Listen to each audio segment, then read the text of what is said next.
The following contest is the Royal Rumble match. The two superstars that drew number 1 and number 2 will start in the ring at the same time. Other superstars will join in the order that they drew.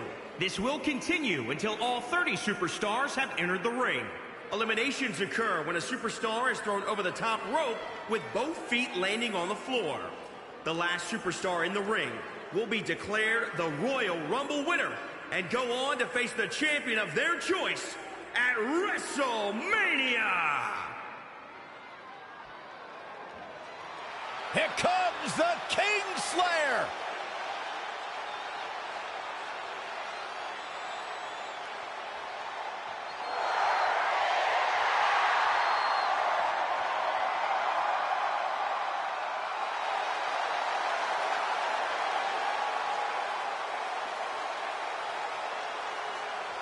So very comfortable on the big stage.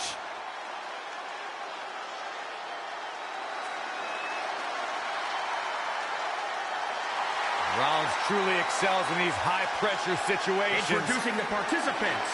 First, from Davenport, Iowa, weighing in at 217 pounds, Seth Rollins! Byron, Seth Rollins once had one of the greatest moments in pay-per-view history at WrestleMania when he cashed in the Money in the Bank contract to win the title. Yeah, just one example to prove Seth Rollins, no stranger to controversy, no stranger to setbacks, and no stranger to remaining in the top tier of WWE superstars.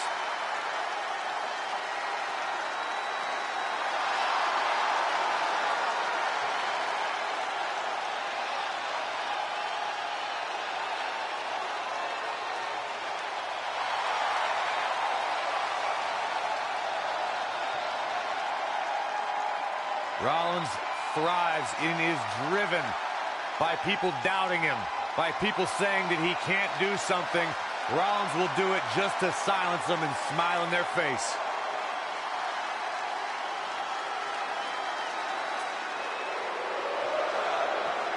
The critic of the critics. Introducing the individual who drew number 2 from Montreal, Quebec, Canada, weighing in at 212 pounds, Sami Zayn! On the big stage, the very obnoxious Sami Zayn. Sami Zayn is not obnoxious. He's simply misunderstood. Maybe you'll appreciate him in 10 or 20 years. Well, I understand him now. I understand he's a big jerk. Oh, that was really brilliant insight, Saxton. You should be calling the pay-per-view. Really, really well deserved. I am. That's why I'm here. God almighty, I miss Coach. Coach him up, Sami Zayn. Set for action here tonight on the big stage. A man who's competed in 29 countries in his career. People seem to forget how beloved Sami Zayn was. Now all anybody wants to do is complain about him. Well, it's because Sami's changed. Sami hasn't changed. The world around him has. From the many, one will rise from this time-tested arena, a place where countless warriors have sought glory, but only few achieved it. No question, Michael. One superstar's immortality awaits, but many other competitors stand in the way. There is nothing like a Royal Rumble match. It's matches like this that you really see how differently a WWE superstar's head is wired. It's a tough match to win no matter when you enter. Take it from me, Corey, someone who's actually been in the Royal Rumble. We rarely see the final entrant win the Rumble because it takes dedication to stay composed as the final eliminations occur. It's like starting an inning on third base. There's no guarantee you'll cross home plate, but all the pressure in the world.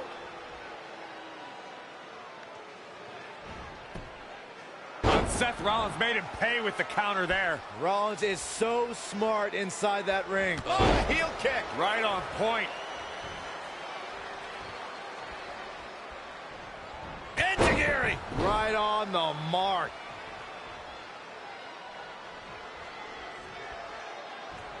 Picture perfect drop kick. Sami Zayn with the offense. Oh, what a forearm. We're about to get another one. Tremendous back suplex. Scooped up. Look out. Michinoku driver.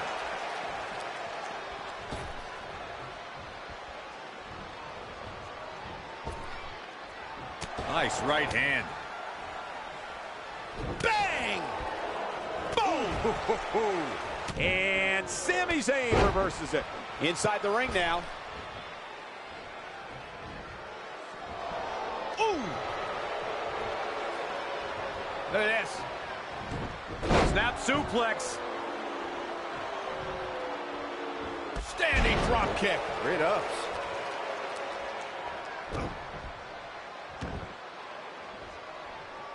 Elbow drop. Piercing. Zayn on the attack. Olay. It is all going his way right about now. Shoulder tackle.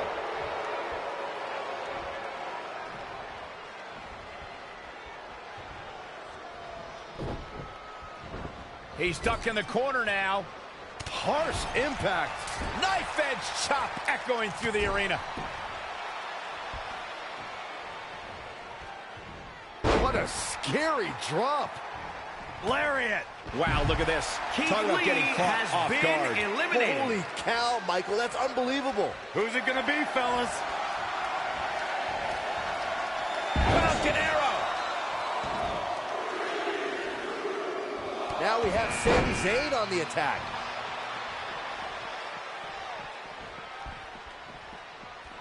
Backbreaker. Spine shattering.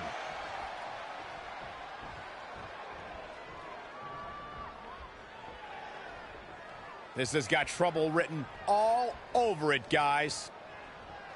Not sure I'd be playing it up like this if I was Zayn. Woo-wee. Face first from Rollins. In the face.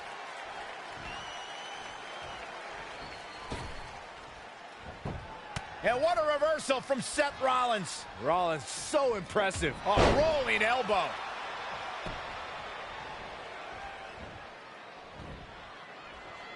There's the quickness and agility. Stomping down. Ooh, bullseye. And the offensive display by Sami Zayn. Bang! Bang right in the face. Oh. Look at this. Using the elbow as a weapon. Seth Rollins made him pay with the counter there. Rollins is so smart inside that ring. Woo-wee. Single leg drop kick caught him. Look who we have here, guys. And he looks super motivated.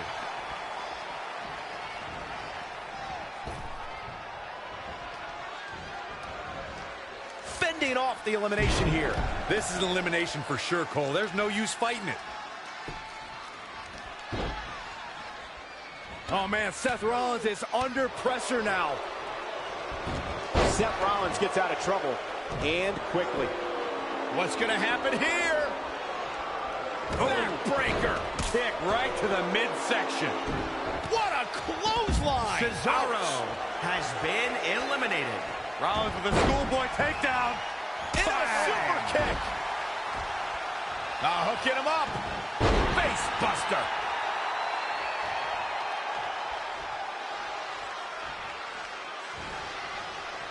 Look at this.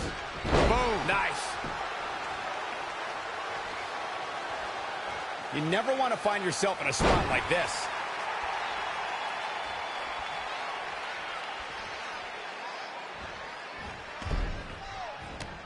Great reversal. I gotta say, I'm impressed. When you look at this, It looks like they both did their homework heading into this one. Michinoku driver. Absolutely. Rollins in full control here. Oh, there it is. Ripcord knee. Wow, this shakes things up a bit, to say the least. I'll be surprised if this doesn't lead to an elimination.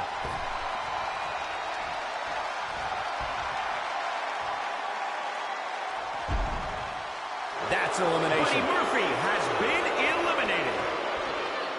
Tremendous back suplex.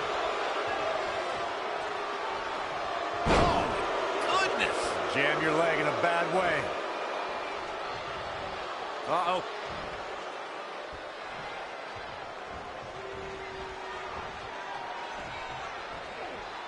He might have him here. I think you're right, Michael.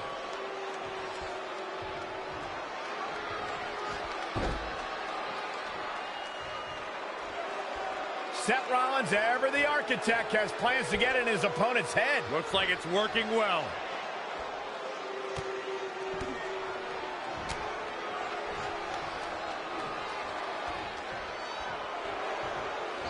Oh, from behind. Oh. That hit connects from Sami Zayn.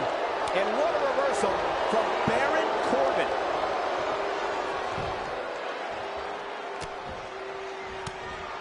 And Sami Zayn exploiting the opening. Smart.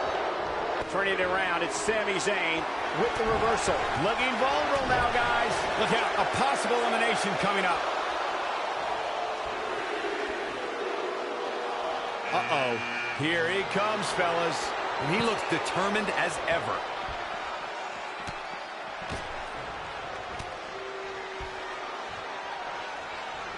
Now we have Sami Zayn on the attack. Clothesline. Dangerous situation here, guys. Downright treacherous. Woo-wee. Wicked body shot. Uh-oh. Setting him up. Uh-oh. Neckbreaker. Look at this. A striking blow. Look at this. Northern Lights. Ooh, nasty impact.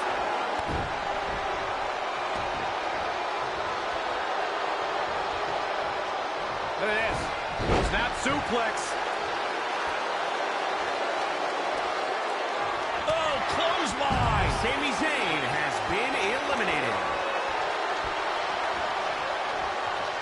Looking to toss him out here, guys. I think he's got him.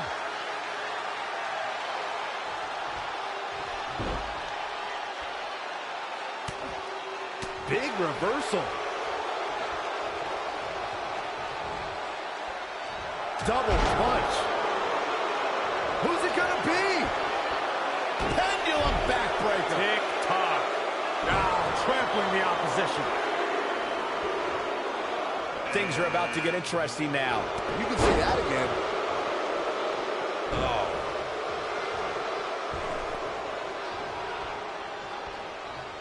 Jumping neckbreaker. Ouch. A slap. Close quarters. Knee strike. Double arm lock. Wow. And another reversal. Seems like we're back where we began, Michael. Look at this. Caught him right in the jaw. Ugh, what a shot. Wicked body shot. Look at this. Power from the suplex. Down with a power bomb. Solid contact from Bobby Lashley. Oh, right to the gut. Soul kick. Woo-wee. And what a... Uh-oh, could it be?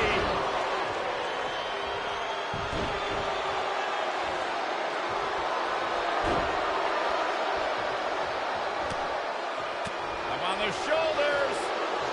Down in a hurry. Boom. Right between the eyes. Kick to the gut. Ooh, brutal forearm. Get ready.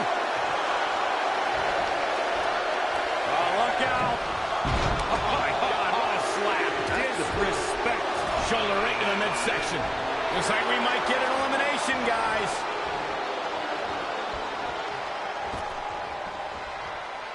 Possible elimination, Corey.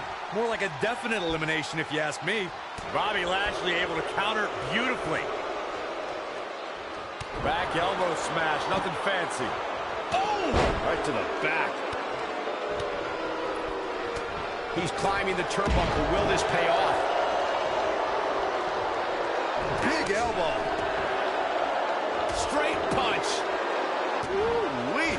Kick right to the leg. That kick will stop you in your tracks. Nice offense from Seth Rollins. The Cage Slayer is rolling.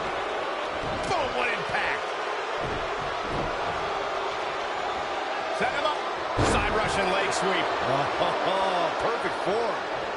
Rotating vertical suplex. Nicely done. Boom! What a right. Caught him right in the jaw. Oh, what a shot. Look at this. Snap suplex. We might be looking at an elimination here. This could be it. Seth Rollins is so cocky, and it shows when he does something like that. It's not cockiness, it's confidence. Just a debilitating neck breaker. And what a reversal from Baron Corbin. It's Lars Sullivan. Baron Corbin got him there.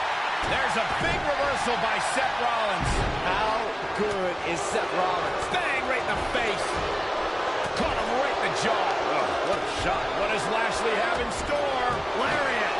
There's the elimination. Ziggler has been eliminated. Crashing down the hard way. And there's the elimination. Has been Back eliminated. elbow smash, nothing fancy. Lars Sullivan forearm. has been eliminated. Yeah? Boom! Good night. Ah, shin breaker.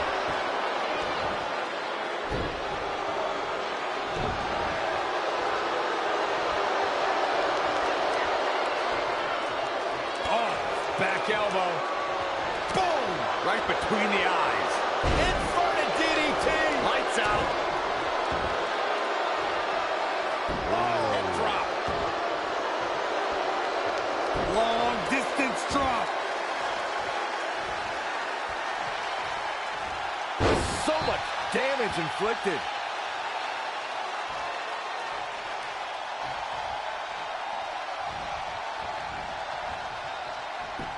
Boy, the time just flies, doesn't it? Bobby Lashley able to counter beautifully. No, another reversal. Neither one of them are willing to give an inch here. Bang right in the face. Baron Corbin is giving the crowd a show, but he needs to make sure he understands what really matters. I'll be surprised if this doesn't lead to an elimination.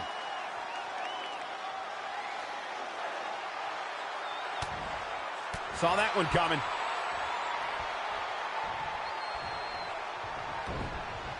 Military press. The charismatic Enigma doing what? Clothesline.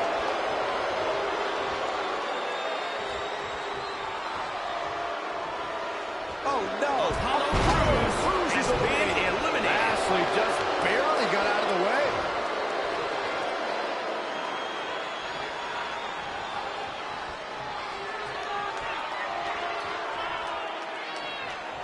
Rotating vertical suplex. Nicely done. The cutter never ceases to amaze me.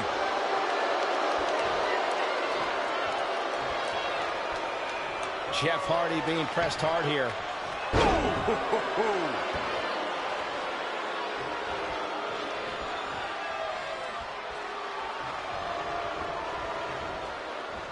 Listen to this crowd count the next one in. Incredible power. Don't do this. Jeff Hardy has been eliminated. Exploder suplex.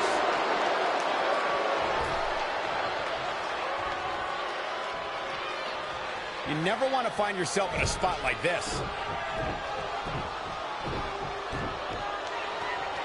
Baron Corbin is giving the crowd a show, but he needs to make sure he understands what really Bobby matters. Lashley That'll rearrange has the been spine. eliminated.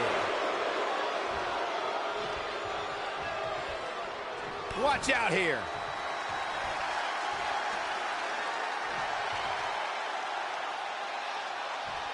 Suplex.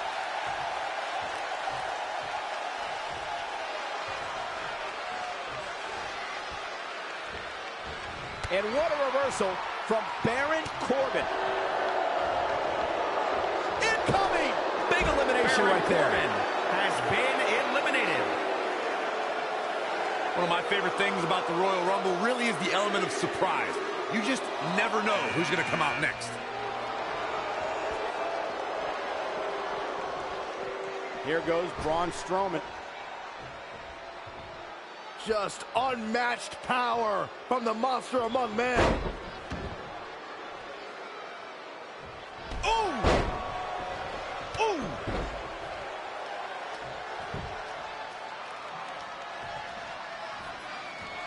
I'd have to agree with Corey's comments on the element of surprise. It seems each year I find myself shocked at some of the names we see competing in the Rumble. That's kind of funny coming from you, Michael, considering many might say that your 2012 appearance in the Rumble match was the biggest surprise ever. Byron, I'm undefeated at WrestleMania. Don't remind us. Elbow drop!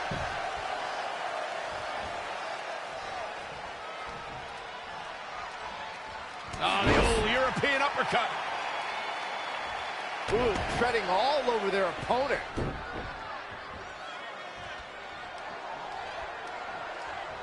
Drop kick! Great athleticism. Montez displaying magnificent athleticism.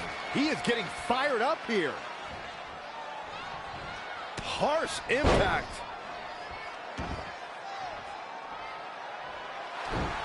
Who's it gonna be? What a bionic elbow. Look at the look on his face. Oh yeah, he looks super focused. Woo-wee.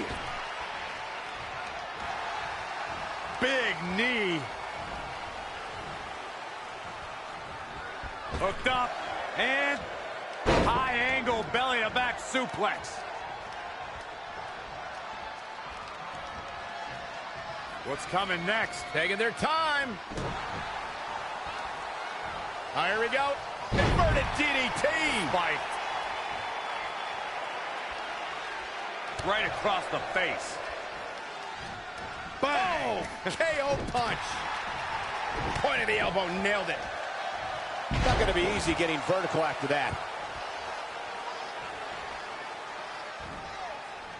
This has got trouble written all over it, guys.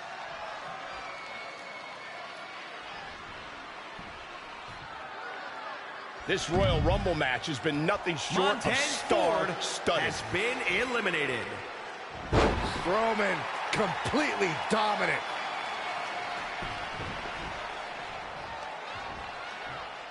What's coming next? Taking their time. Boy, the time just flies, doesn't it? Oh, what a nasty knee lift.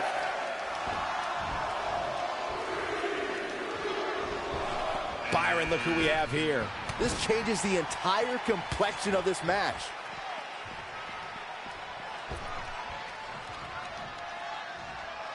You'll see superstars use strategies like hooking the ropes, hooking the turnbuckle, anything to avoid going to the floor.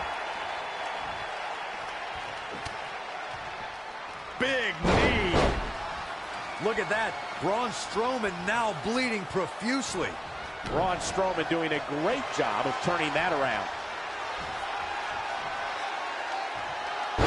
Face plant. He's not in a good spot here, guys. Ooh, what impact. Could be trouble here, guys.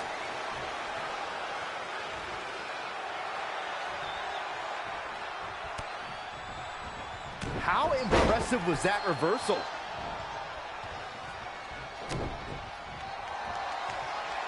Strowman grasps the nape of the neck. Straight punch.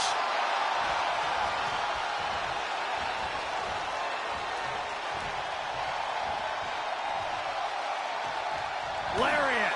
And that's elimination right there, guys. With an exclamation point, no less. Guys, it's almost time for the next competitor.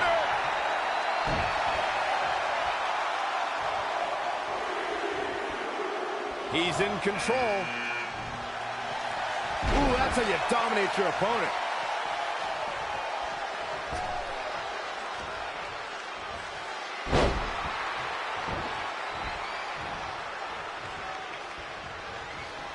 Uh-oh.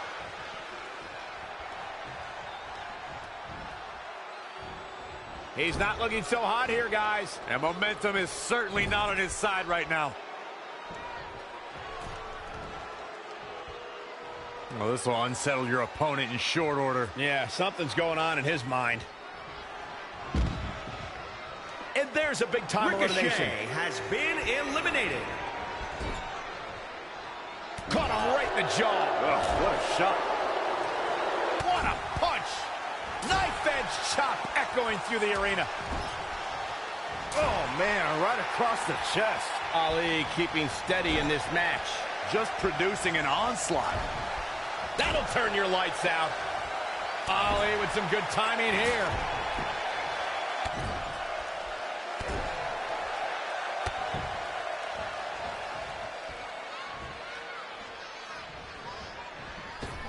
Big back body drop. Oh, you see the height on that? Here we go.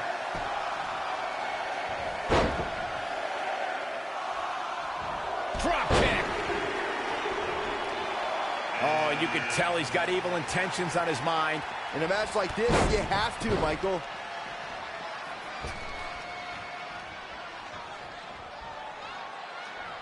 Oh, what a flying heel kick. Black Mass. It's over.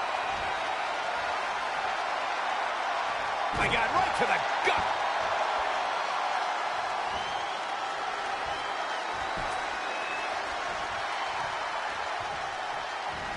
And no luck against Ali there.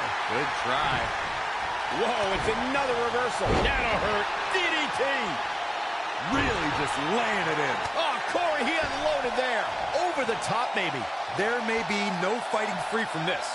Oh, and it's Black turning the tables.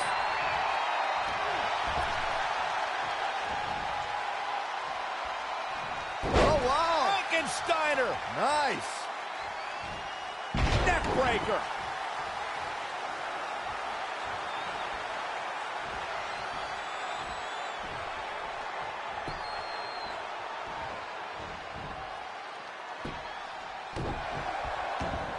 Ah, look at this.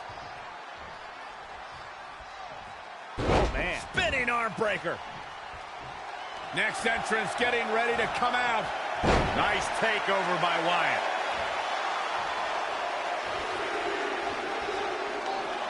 Things are about to heat up here, guys. I wouldn't want to be in the ring now, that's for sure.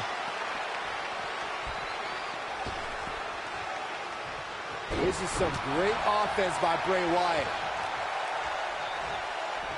Beautiful suplex. Strong kick. Oh, he knew that was coming. Look out! Exploder suplex from Bray Wyatt. Ooh, that kick. Amazing reflexes on display. Bray Wyatt reverses it. Oh, what a right! Man, that's some attitude behind it. Really working on the leg. Very effective. Boom, what impact! Looking for the elimination. He's got it right where he wants it.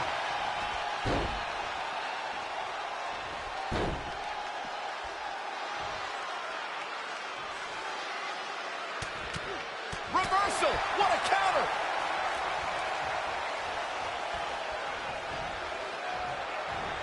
Oh, and it's Black turning the tables.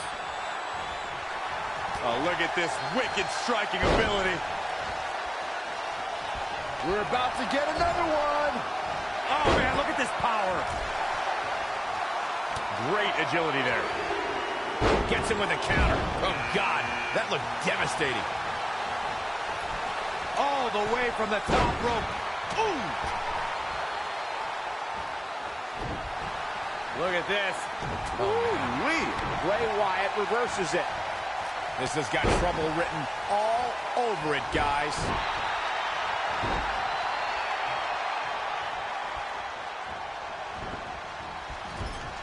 Shoulder rake in the midsection. Looks to make an elimination here.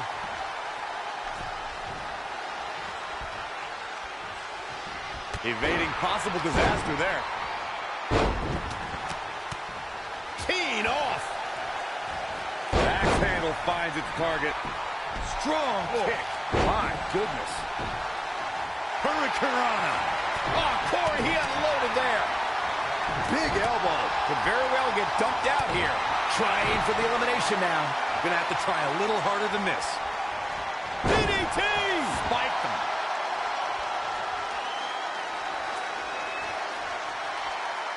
Oh, here we go. Powerbomb planted. And now Bray Wyatt pushing forward. What a punch! Bray Wyatt, big move coming. Who's it going to be, fellas? That's elimination. Can he get it?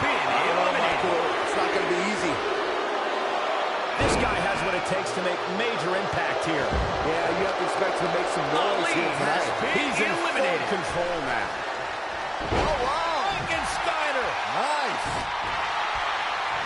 Big E showing some expert prowess here. Jeez, I didn't see that coming. I don't think any of us did.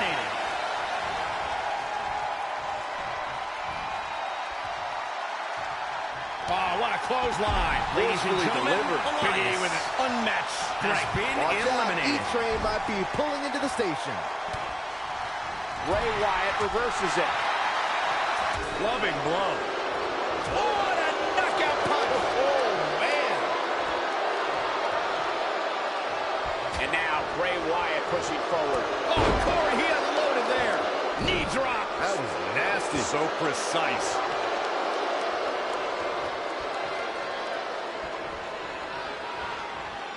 Nice takeover by Wyatt.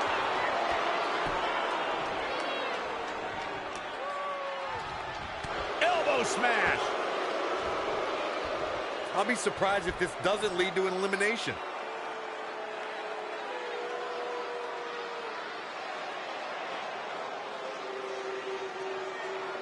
Boy, the time just flies, doesn't it? Oh, and it's Wyatt turning the tables. This is going to be bad. Exploder suplex slam. Oh, we have a new superstar entering the fray here. This should be interesting.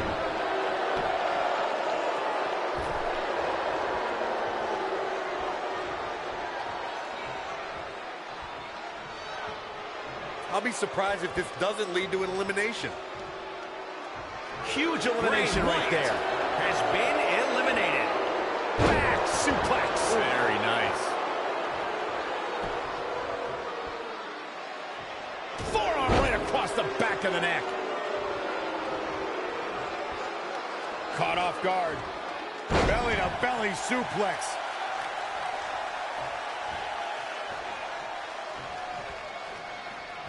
Look out! Exploder suplex. Yikes, that'll either wake you up or knock you out. Clothesline.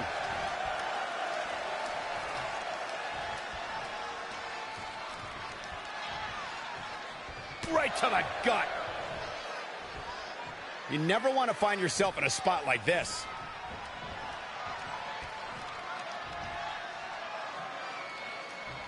It is so easy to stay in touch with your superstars 24/7 in a variety of social media outlets, including WWE's own Facebook page.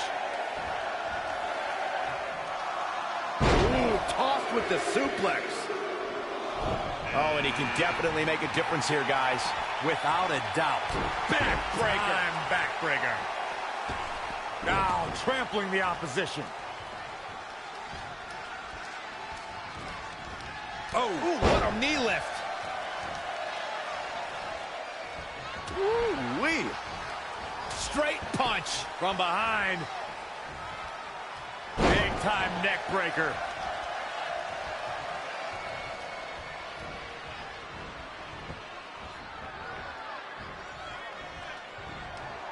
Looks like we might get an elimination, guys.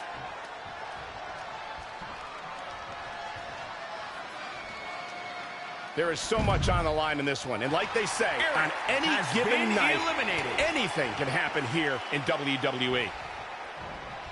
And Big E manages to reverse out of that one. What's he going to do with it? Suplex. Boom, what a kick. Right to the gut. Big move coming.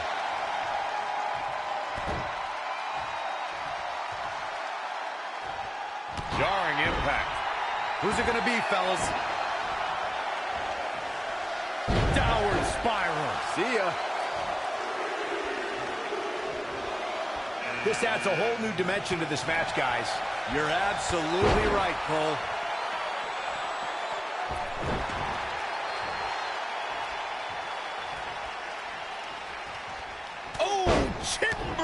Running uppercut. Grand Metalik going for it. Samoan driver. That has got to be it. Oh, an overhand chop. Incredible agility.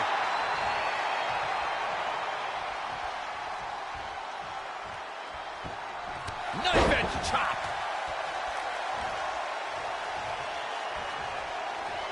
Woo-wee. Snap suplex. And Big E manages to reverse out of that one. Belly to belly. Wow, that was impressive. Harsh impact. Belly to belly suplex. He caught him slipping. Oh, what a suplex. Oh, here we go.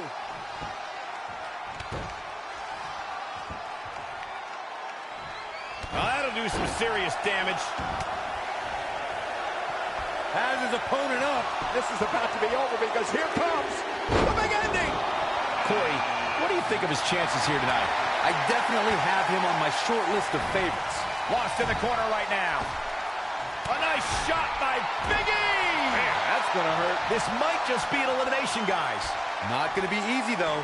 Could very well get dumped out here.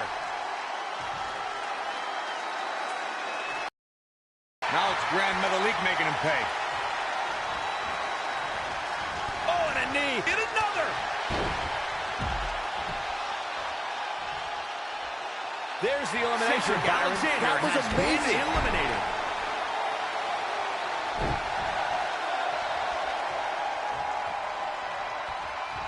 Super kick.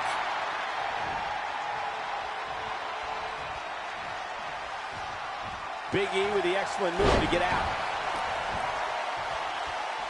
Clothesline.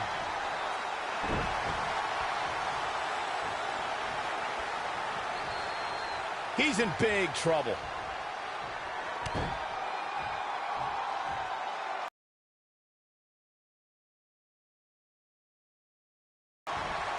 Spinebuster With a sit-out. Nasty.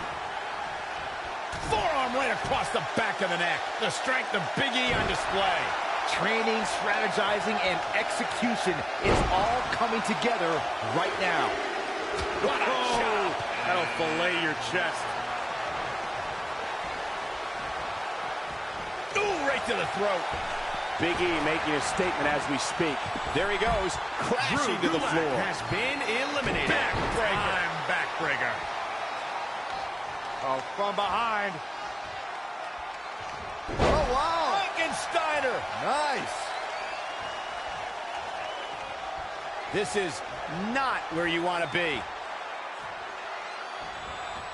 Have you ever seen a human being tossed like that? This has got trouble written all over it, guys.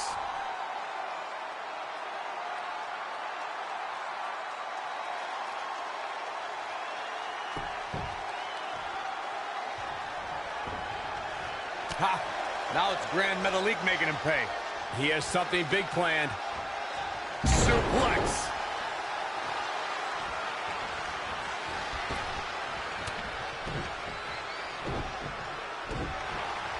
From behind. Oh, uncorked a big punch.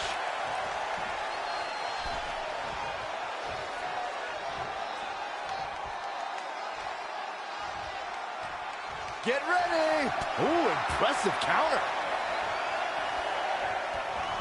Big back body drop. What elevation. Look who's coming now, guys. This could be a game changer, Michael. Oh, neck breaker.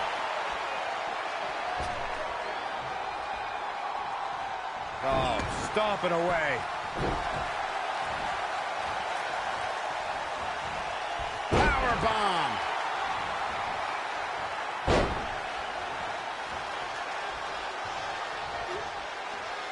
Hooked him up. And a suplex. Wow. Discus clothesline. Grand Metalik with a strategically placed shot. Bang, right in the face. Could very well get dumped out here.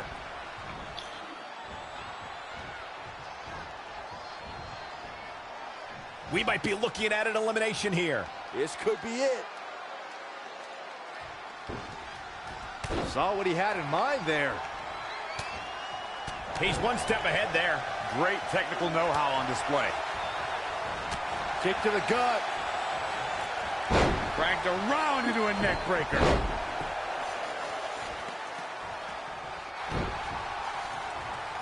Oh, and a knee. And another. And Grand Metalik slips out of harm's way. Look at Chad Gable here. Who's this going to be? Ha! Now it's Grand Metalik making him pay. Big E with the excellent move to get out. Gut kick. Nothing fancy there. Here he comes, and he's got as good a chance as any to win this thing. Maybe a better chance if you ask me. Belly to belly. My goodness.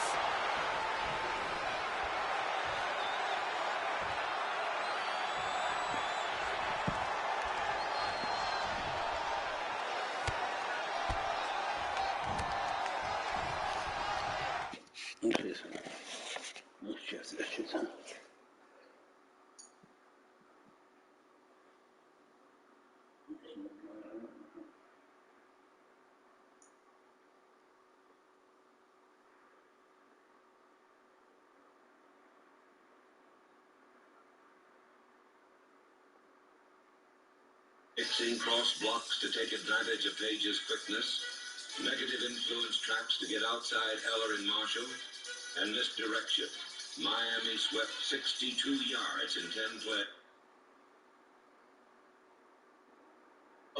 Could win, and it's overall the pressure. You're not going to see scores. Oh, they were pressing. Yeah, too. Now it was Minnesota's turn. The Vikings' offensive line knew they had to retaliate quickly, and they fired out with purpose. Oh, so they're not what you need. But for every Miami man handled, two more popped up in his play. Miami defense soars to greatness on pursuit, each man with a designated path to the ball carrier, spinning a systematic web of control, coordinated by discipline and determination.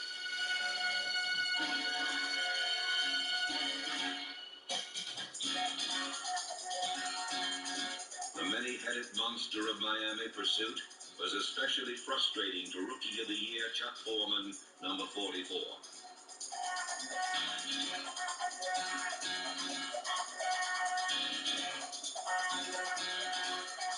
The Vikings would go the first 24 minutes of the game with only one first down.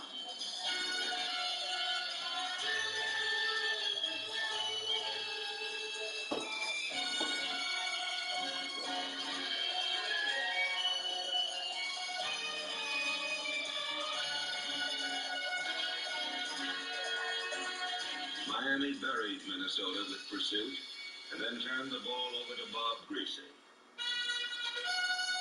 Much pre-game speculation surrounded Paul Warfield's pulled hamstring, so Griese sent number 42 in motion, spreading the Minnesota secondary. With the flow going outside, Griese dropped straight back, then looked over the middle and found tight end Jim Mandich. Mira qué difícil. ¿No? Switched to pass protection, double teaming the furious rush of Alan Page, giving Griese time to complete 4 for 4 in the first quarter. So what's going to happen with the Saints? Oh, that I don't know.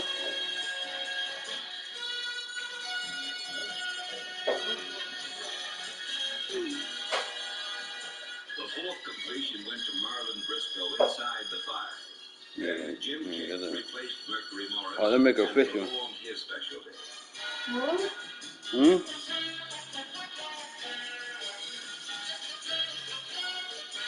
With 2 plunges, Kick took the ball over for Miami's second touchdown.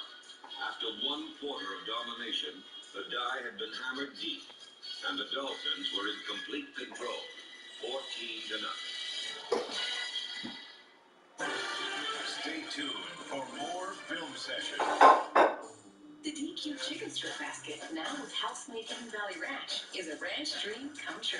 When you dream of juicy strips, all this, and house-made ranch. So follow your ranch dreams to DQ. Happy tastes good. Don't you tell me that I'm crazy.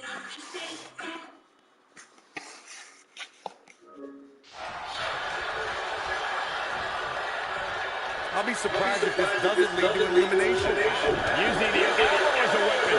He just punched him in the chest. Can you believe it? Has been Reversal from eliminated. Chad Gable. Ooh, what impact. Producing a trampling.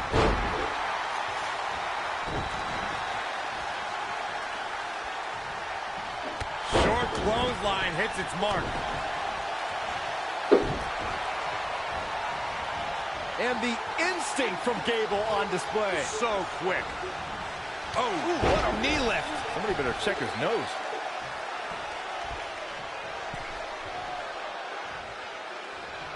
Oh, man, Young gets out of the way there quickly.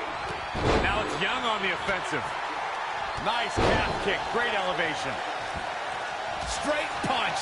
And it's Big E showing some agility. All right, that was impressive. He's looking a little dazed, guys. And he's got Big E's looking at it. Down there.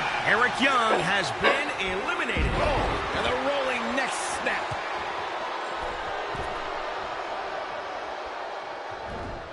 Point of the elbow, nailed it. Boom, did you hear the impact? Shoulder right to the midsection. Trying for the elimination here. Oh, clothesline.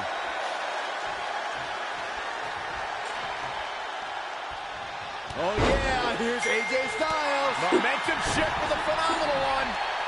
Oh, nasty impact. Bodyweight kick by AJ Styles. That was. Interesting, there's the... You never want to find yourself in a spot like this.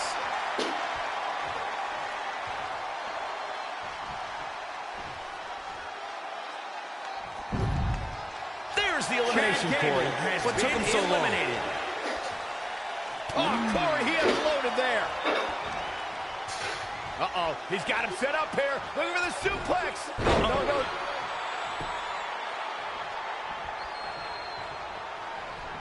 Up and... Big E with the excellent move to get out. Ooh-wee. Oh, no, this could be it. I'd be shocked if it isn't, Cole.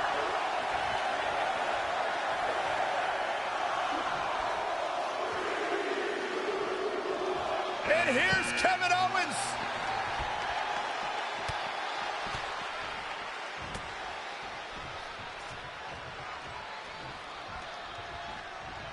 AJ Styles looks like he's a step behind there, guys. Yeah, he's really hurting. Unfamiliar showing from AJ. Oh, that might have just broken something. Ooh, oh, what a punch. That's how you stop your opponent. You just punch him in the chest. Check out Big E's offense. Looking for the elimination. He's got it right where he wants it. Uncorked a big punch. And it's Angelo Dawkins finding the answer. Oh, look at this. Gutbuster. Boom! Clothesline.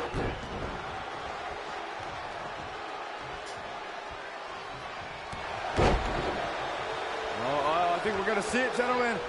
Here it comes. Power bomb.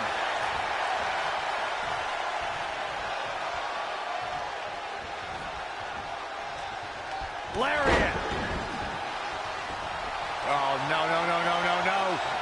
Oh. You gotta be kidding me. Oh. Kevin Owens. Here we go, guys. Elimination coming up. Well, who's coming out next? Who is it? That's huge, bro. Huh? When you had time tomorrow? I said, that's huge, bro. He's going to fucking Rams, bro. Yes, Golf is going to fucking Lions. That sucks. no, it doesn't really. It's kind of an even trade. Huh? It's kind of an even trade. Yeah. AJ Styles with a nice reversal. Huh? Oh, Uh-huh. it's a good trade. Yeah. It's an even trade. Yeah. Trap the arm. Into the neck breaker. Still is 40. Yeah. Ooh-wee. Stafford. You know what I got Stafford at? Uh-huh. It's because they want to win right now. Oh, yeah. We're looking at a possible elimination See, here. Saints can't This do doesn't that. look good, guys. What? To be honest, Uh-huh. Suplex. I want the Saints to get James. That is a great reversal. Yeah. Not only can we get a cheap, Oh, Corey, he unloaded there. we got a strong. Oh, what impact. Devastating elbow. Got a strong. What an elbow drop Yeah. right to Think the about heart. this. He threw. And AJ Styles makes him pay. Great offense by AJ Styles. That's not great, Cole. That's phenomenal. Mm-hmm. Smash. He's bringing it back inside the ring now. Clothesline. So effective. Take him. Heavy duty right hand. What a punch. Oh, no, I'll take him. Talk about rocking the Angelo jaw. Dawkins has been eliminated. And is Bryan showing some agility. What? I do like the coach. That's at Detroit. Big E Yeah. with the excellent move to get out. Bob, you seen that? Flying elbow by Daniel Bryan. No, you haven't seen that. Hey, can you pause this for a second? Uh-huh. Pause that. Switch it over. I want to show something I'm on YouTube. Oh. With a TV remote. I want you to show you something. So the dude I'm about to show you right now. No, I need the other room. Where's the other room? I got it right here. That's it. I'm gonna show you. So this dude right here.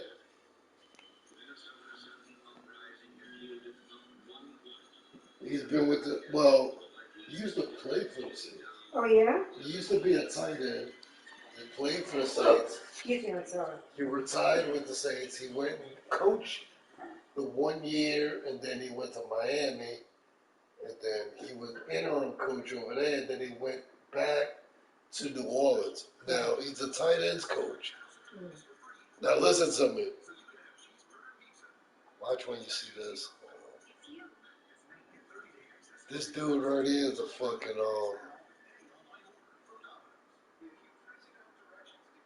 where's, Utah right there?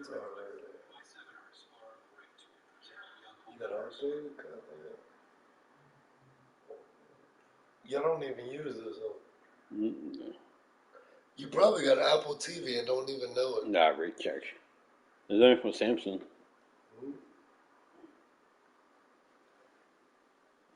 I thought y'all use YouTube a lot here. What you doing, baby?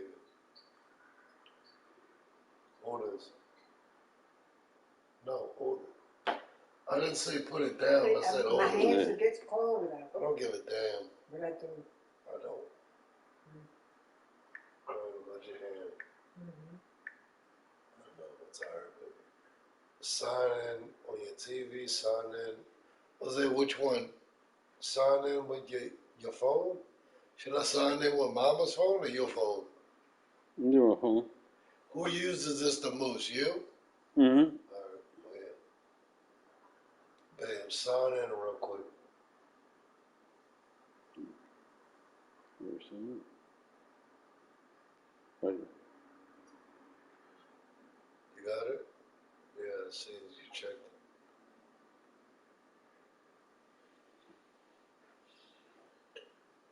Fuck, I forgot what I was about to show you. What is it I was about to show? Was it? Dan Campbell? Dan Campbell, that's it. Bro, I'm fucking 40-something years old and I got Alzheimer's already. What is it, the Vegas? No, I'm being dead serious. You think it's a game. Is it Vegas? That's what scares me the most. You know what scares me the most? Too young for No. it started on It starts your age right now. Tita started when she was 61. But most of the time, they in mid-60s. Look, I'm But only they gonna just put said for the Dan. last 2 or 3 months, he's been. Yeah, I got a band. Dan. Watch this. I put Dan. You see Dan Campbell on there? No, he's not on there. Yeah. Oh, watch this. When I hit space, I guarantee you, when I hit space, and I hit C after that, you'll come up first. Watch this. Space. shit. Campbell. Bam, look at this. Look at what's at the top. Look what's at the top. He come from the Saints. He's a player. He used to play tight end. All right?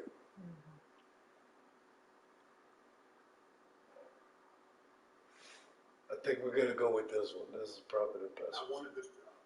Listen. Because I felt like I knew this community. I And played. Detroit is a Here's poor what I know. city. Just Okay? as an overall philosophy. Detroit is the poorest city in the United States. I know that Detroit's You know that, great right? people. No. Some really Okay. good people. Right. So Detroit is one of the most poorest states in the United States. All the dealerships, the cars, the Ford, they all left there. That state is Dead. dead. There's nothing there. Nothing. Watch what he's about to say though, because he played for them at one time. But watch what he's about to say though. Is strong. Hold on. This Mirror one it back. Here's what I know. All right. I know that Detroit's made up of great people, some really good people. All right. This community is strong. This place has been kicked, it's been battered, it's been bruised, and I can sit up here and give you coach speak all day long. I can give you, hey, we're going to win this many games. I can't. None of that matters, and you guys don't want to hear it anyway. You've had enough of that. So excuse my language. All right. Here's what I do know: is that this team is going to take on the identity of this city. All right, and the city's been down, and it found a way to get up. All right, it's found a way to overcome adversity. All right, and so this team's going to be built on. We're going to kick you in the teeth. All right, and when you punch us back, we're going to smile at you. And when you knock us down, we're going to get up. And on the way up, we're going to bite a kneecap off. All right, and we're going to stand up. And then it's going to take 2 more shots to knock us down. All right, and on the way up, we're going to take your other kneecap, and we're going to get up. And then it's going to take 3 shots to get us down. And when we do, we're going to take another hunk out of you. Before long, we're going to be the last one standing. All right, that's going to be the mentality.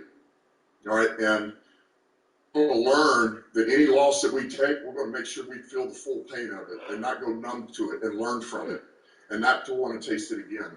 All right, we're going to be competitive every game. I can't sit up here and guarantee wins and losses, and I just can't do it. But I'll guarantee you this, man, these guys are going to fight, and they're going to scratch and claw, and they're going to be something this city's proud of because they're going to take on the identity of this city. Wow. All right, the ones that have to learn, man, it ain't always going to be roses up here. Everything's going to be, the way that we all want it to be and look perfect. But I know this, man, we're going to fight, we're going to scratch, we're going to claw, and I know the good teams find a way to get it done. And if somebody goes down, the next one steps up, and he's expected to produce enough to help those guys next to him win. These guys are going to learn to play together, play for one another. I'm not going to ask these guys to do anything that I've never had to do or never been asked somebody else to do, or for that matter, as coaches. I'm going to find the right staff. I'm going to find a staff that's not loaded with just a bunch of people that look good on paper. I am scouring, I was going to say the country, but even beyond the country, if you will. I'm looking for the best coaches I can find for the best spots. All right, there's great coaches out there. You just got to find them. But I want exactly what I said earlier about what Sean said. Oh, fuck, I wish I wouldn't have cut that off. I'm going to show you how good the Saints organization is. But this guy, no, which listen to what I'm going to tell you. He's going to Detroit. Which position? He's the head coach. That's what I wanted to know. He was with the Saints. Listen to me. He played with the Saints. When he retired, he started doing coaching. Mm-hmm. The Saints brought him in. He was with the Saints like a year. Then he went to Miami. He was in Miami. Miami lost at that time. They fired their head coach and made him interim coach. He won he went 5-2, I think, as an interim coach, like a replacement coach. Okay? That year, they brought a new coach in, and they got rid of him. The Saints picked him up and they brought. He's been an assistant coach under Sean Payton for like 3 years now. Okay, that's why he deserves a shot. Yeah. So he's gonna be the general. He's already. Listen what he did. Look what he did. Because he knows he's so. The Saints has got the smartest organization right now. Is because the Saints this year, the new general manager at Atlanta is from the Saints. Okay, he's black. Now they got a new rule in the NFL. If you hire a black coach, you get an extra pick. Because diversity, you know, they don't want to make it racist. So, bam, we got a 3rd round pick in this. When he got hired as a coach, he went and got our defensive back coach. Our coach, he's black. He used to play for the Saints and made him his defensive coordinator. So he brought the Saints mentality. The mentality he's talking, that's what Sean Payton is. Like, that's why he deserves, but he's the perfect person. Look, watch this. You see this dude right here? I love this dude. He used to be a punter. You know what a punter is? The person that kicks the ball on 4th down and they make it. The one that kicks them, but, all right, listen now, watch this. At Chipotle, a new start to your next order is closer than anything. New cilantro lime cauliflower rice. It's done the Chipotle way. Dan Campbell is a head coach in the NFL again, and Dan Campbell being the head coach for the Detroit Lions is good for everybody. Is it going to be good for the Lions organization? I mean, TBD. That will be something that will have to be determined at a later date to see how this whole thing goes. But for us, and as football fans, you should feel very good that maybe the most football guy I've ever seen in the long history of football guys, okay? He's a football guy player. Is an incredible compliment to a lot of guys that are in football, okay? A lot of coaches, you're like, I'm just a football guy. That's literally what they say. You ask them about anything going on in the world, they legitimately have no idea. You hear about these types of people that go completely dive into their work and only care about their work and everything like that. You hear about that. In football, it seems like there is a larger percentage of those types of people that dive into their work in the coaching community than maybe anywhere else in our society. We're talking about having no fucking idea what's going on in the actual world, only know what's going on in between the lines, okay? That's why it's been a massive compliment for a long time. Motor City Dan Campbell, the head coach for the Detroit Lions, might be the biggest football guy I have ever seen operate in. His name is Dan Campbell. Since he went to Detroit, now they call him MCDC. You know what it means? Motor City Dan Campbell. Oh. Because Detroit is Motor City. So that's when he said MCDC, Motor City Dan Campbell. All right? But the dude is going to bring something special there, watch. In my entire life. His opening press conference was electric. At one point, he said, "You're going to knock us down? We're going to get up and on our way up, we're going to bite your kneecap." This guy is going to be fucking awesome. There's allegedly a chance we might talk to him in the next couple weeks. I cannot wait for it. I'm very happy that we get a chance to be a live daily show with him being a head coach in the NFL. Like, this is awesome. I think the way he's going to handle media is going to be one that people are going to look forward to. I asked him one question. He went on a 3-minute run that was fucking spectacular. It was a WWE promo, and then he ended it with, basically, we're going to build this thing and we're going to do it the right way. And then next question, he goes, all right. The guy was awesome. No filter at all, it felt like. He said he's going to be genuine, he's going to be passionate. And here's just 1 minute that we clipped. Okay, this is, by the way, he's still going right now. Oh yeah. He is still going right now. It is electrifying. And in this 1 minute clip here, obviously Foxy was very tied to it because it was his entire vision of what the Lions are going to be, and vision was something he talked about a lot. And now, granted, he said this in many different ways in other different questions, but in this particular 1 minute and 2 seconds here, if you're a Detroit Lions fan, I think you are fucking excited about the possibilities. And if you're not a Detroit Lions fan, you are excited about the possibilities. This is awesome. Go ahead and run that in, Fox. This place has been kicked, it's been battered, it's been bruised, and I can sit up here and give you coach speak all day long. I can give you, hey, we're going to win this many games. I can't. None of that matters, and you guys don't want to hear it anyway. You've had enough of that shit. So excuse my language. All right. Here's what I do know: is that this team is going to take on the identity of this city.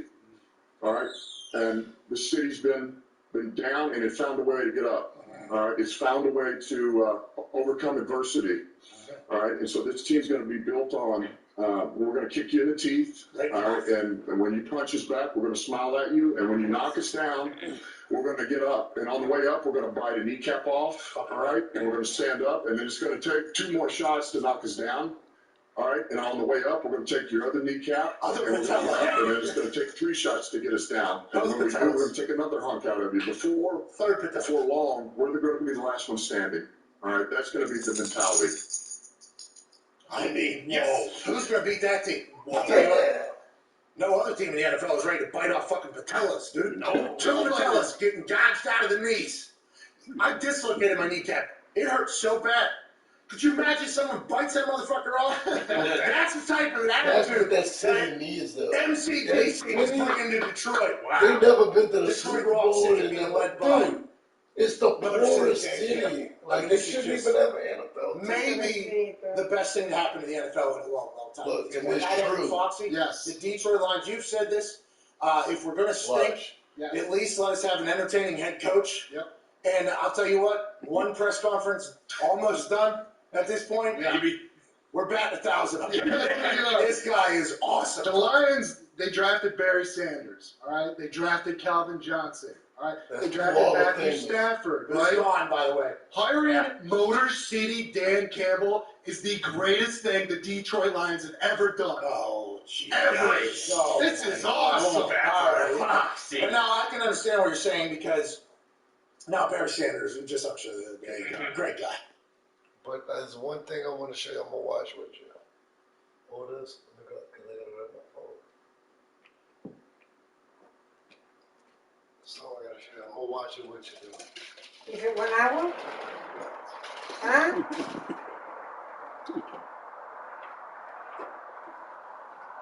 Actually, they just put a movie out to this, and we can watch it early release. No, hold on, listen to me. They just put a movie. This is. I know you've seen it on the news already, but they just made a movie to it, and I want to watch the movie, but I'm not gonna pay for it because right now, early release they want $19.99 for it. I'm not paying $19.99 for it. You know how much $19.99 for a movie would do? If they didn't have COVID, that's enough for me and you to go to the theater and buy it. So I'm not, I mean, it's worth it. Yes, it is worth it. But let me show you something, Lily. You know about this. But I don't think you know in detail about this. All right, I'm gonna show you this because, like, I watch a lot of shit. You'd be amazed at the shit that I watch. All right, look at the history. Library. History. No, I'm going to show you something. Because I know you've seen this on the news, though. I know you've seen the story on the news, but I don't think you know the true story, though. I think you just know the story that's on the news. All right, so we got to go ahead. It's right there. No, it's not there. I'm going to try this.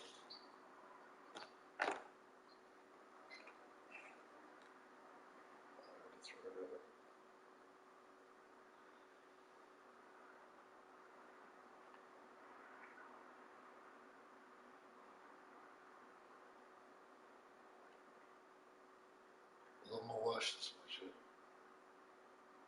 Because I know you've seen this on the news. Is it an hour? But I don't think you know the true story for it. Huh? I don't think you know the true story I'm about it. asking you if it's an hour. No, it's less than that.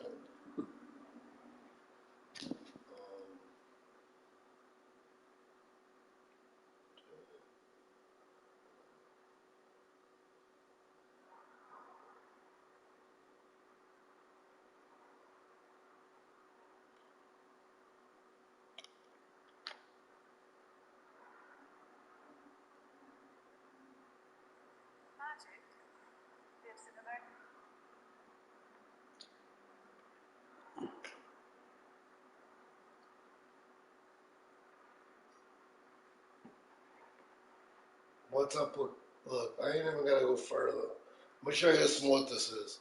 Once I hit KH, it's gonna show up. Look. Once I hit K, look, it shows up already. But I gotta show the right one for you.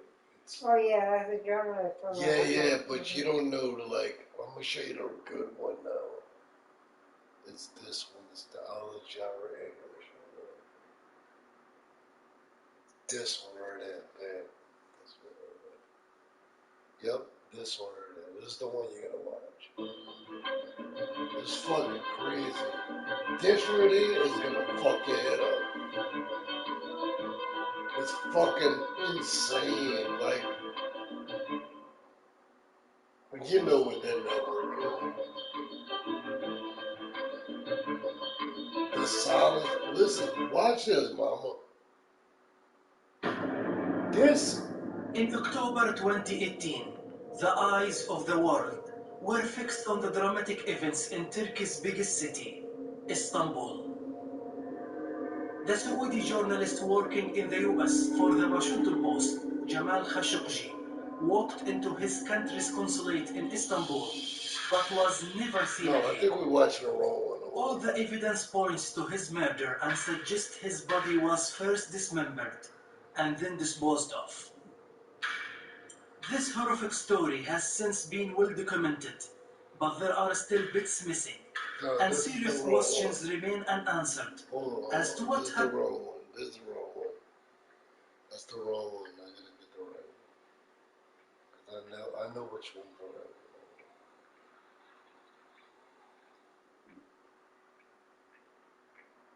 It's crazy what happened to this fucking dude, bro. And you know what's even more crazy? They don't talk about it. That's why I hate the media, bro. I think this is it. This might be it right there. This is it. Yep, this is it right there. This is the one I want you to watch. Listen. Hold on.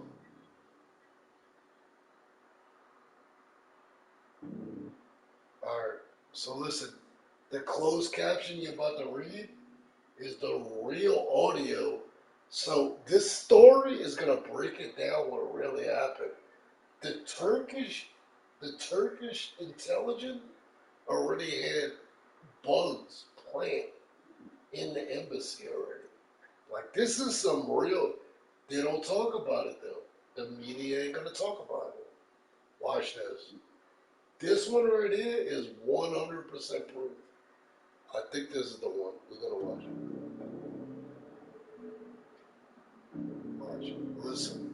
The shit you're about to read is. As investigators try to find out what happened to Jamal Khashoggi. Saudi Arabia confirms that the journalist Jamal Khashoggi is dead. Jamal Khashoggi's loved ones want some form of closure. Saudi foreign minister saying this was all a terrible mistake. The execution of Jamal Khashoggi, a frequent critic of the Saudi regime, inside the Saudi consulate. Saudi Arabia, for 3 weeks, has been trying to fool the world here. The killing of Jamal Khashoggi was a premeditated murder, and On October the 1st, 2018, nothing seemed out of the ordinary in Belgrade Forest, north of Istanbul. It was a Monday, the start of the work week, and the fall weather drew few visitors. Just before sunset, CCTV cameras picked up a car belonging to the Saudi consulate in Istanbul as it passed through a security This is all gate. proof. This It would later emerge in reports by Turkish daily Sabah that it was carrying the consulate's military attaché, Ahmed Abdullah al-Muzini, on what Turkish intelligence called a surveillance mission. According to Sabah, al-Muzini had returned from Saudi Arabia earlier that day with a plan to liquidate Saudi journalist Jamal Khashoggi.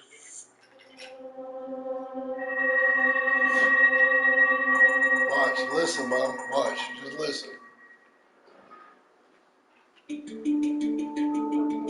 بسم الله الرحمن الرحيم أقسم بالله العظيم ونكون منكم صليين ثم لمليك وبلادي والناب حبس الناس والدولة ونحافظ على مصالحنا. On June 21st, 2017, Prince Mohammed bin Salman was appointed Crown Prince of Saudi Arabia. The journalist Jamal Khashoggi had long been close to the royal family, but with the rise of Mohammed bin Salman, he'd fallen out of favour. Banned from writing and tweeting, he faced increasing repression and began to fear for his life. He fled the kingdom that same month, and though he remained supportive of the Saudi monarchy and the Crown Prince's 2030 reform agenda, he became a vocal critic of Saudi repression and policy from his self-imposed exile in the United States. Pressure increased, I believe, in 2014 or 2015 when he was banned from writing. Ministry of Information decided to publish the letter banning Jamal from writing. And I think he found that very, very insulting. You should remember that Jamal was banned from tweeting and writing articles while he is in Saudi Arabia because he stood for the After he left Saudi Arabia, we met together and we spoke, and he was very supportive of the concept of democracy and the freedom and reconciliation. And we did work together on that kind of field. Well, I think Mohammed bin Salman is doing the right thing by introducing Vision 2030. Now he just has to do it right. In the early 1980s, Jamal Khashoggi received a degree in business from Indiana State University. He then began working as a journalist, later serving as media advisor to Ambassador Prince Turki bin Faisal in Washington. While he was in Istanbul to arrange our marriage, one of his sons came to visit him.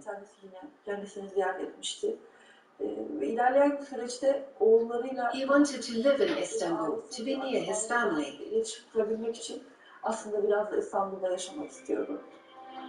Khashoggi had 4 children with his first wife. His second marriage also ended in divorce. In May 2010, he married Dr. Ala Nassif. Several months after Khashoggi left Saudi Arabia, that marriage also ended, amid rumours that the journalist had been put under official pressure to agree to the divorce. He wasn't very happy. He was worried. He one time told me his 2 sons complained to him that they are held hostage because of him. They couldn't travel. He said they were both bankers. Their work required them to travel, and they could not leave the kingdom. Their passports were confiscated, and they were blaming him. And that really caused lots of guilt. He told me he felt guilty that he's causing their stress and suffering. In August 2017, Khashoggi tweeted for the first time from exile in the United States. I want you to watch this. I returned to writing and tweeting, grateful to His Highness the Minister of Information for his kind efforts, gratitude and loyalty to the Royal Crown Prince. No free pen is broken and no tweeter is silenced under his reign. Coming from a man in self-imposed exile, the tweet seemed confusing and raised questions about his relationship with his native country. Back in 2016, the Saudi authorities had banned Khashoggi from writing and tweeting. He was informed by Saud al-Qahtani, an advisor to the Crown Prince, in a telephone call, which Khashoggi later described in a television interview. I realized how degrading it would be if I agreed to such a thing. That an official could prevent me from writing or tweeting over the phone. In September 2017, Khashoggi started writing for the Washington Post. His column extended his readership and influence beyond the Middle East. for the Saudis, I think this was the scariest thing. The guy writes for a paper that are read all over the world, that are read by decision makers in the US. The image Mohammed bin Salman painted of himself in the West, in America, London and Paris, with hundreds of millions of dollars worth of public relations, was destroyed by Khashoggi's one single article in the Washington Post. As we speak today, there are Saudi intellectuals and journalists jailed. Now nobody will dare to speak and criticize the reform they like. Saudi intelligence was monitoring Khashoggi's writing and movements and were briefing the new crown prince and heir to the throne. Everything I write as an honest advisor. The Saudis tried to tempt the journalist to return. A source close to Khashoggi said that the crown prince's advisor, Saud al-Qahtani, contacted him twice by phone. He said that Mohammed bin Salman trusted Khashoggi implicitly and that the doors of the royal court would be open to him whenever he chose to return. The same source said that the Saudi government maintained communication with Khashoggi and made him several offers, including managing a Saudi-funded media network if he were to return. Jamal knows the Saudi regime very well. He has been there. He has been serving in the embassy in London, the Saudi embassy in Washington, was the editor of the local newspaper, and I think his knowledge of the regime added credibility to his profession as a journalist when he spoke out.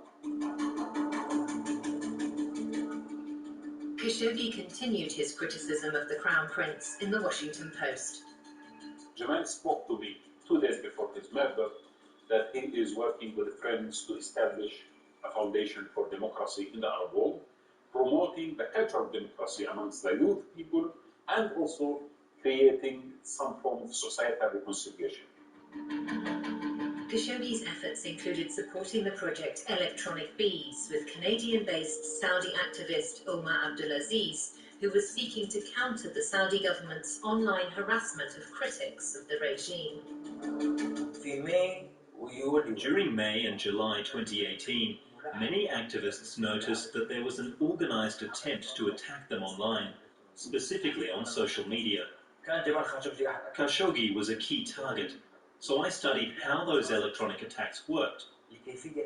I wanted to put together a project that aimed to stop them. I presented the idea to Jamal Khashoggi and he liked it, as did other people like Tariq al-Mutayri from Kuwait. We decided to establish a team that would counter those attacks. Khashoggi decided to support us and contributed $5,000 out of his own pocket to help fund the project.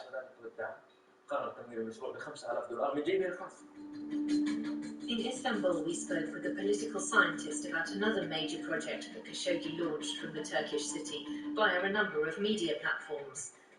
We contacted several of Khashoggi's assistants, but they were reluctant to talk in detail because they didn't want to jeopardize the future of their project.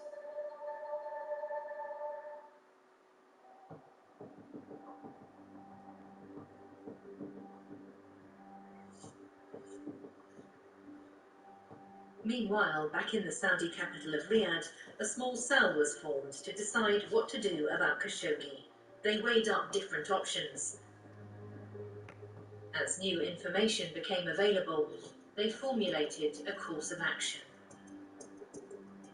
They decided to silence Khashoggi for good.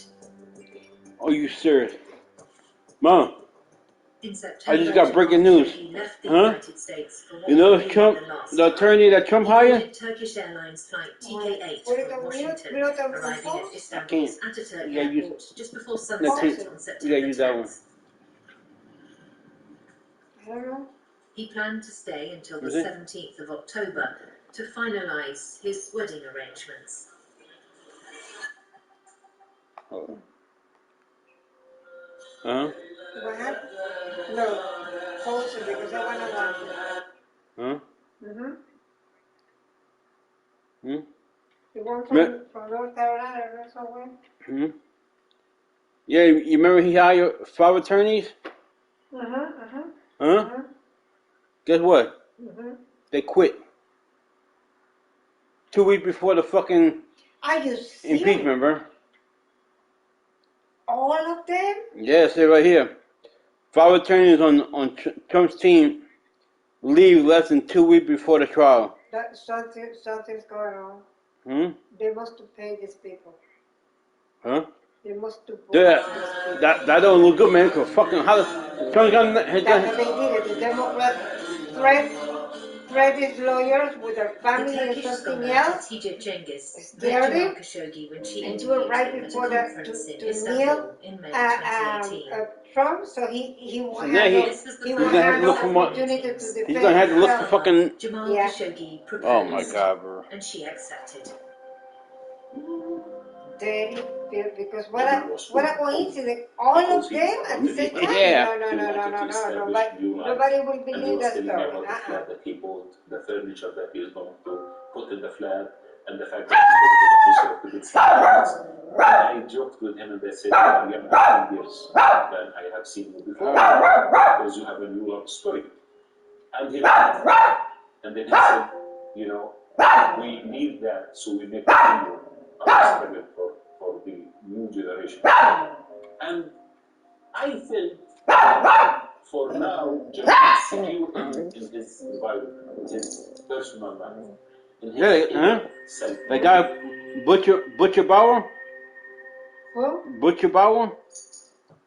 Who's that? The one you told me that Trump hired? Oh, yeah. Yeah, he quit. Went to London for several days, returning to And a girl named 4:07 Deborah. a.m. on Friday, the 28th Deborah. of September. Deborah who?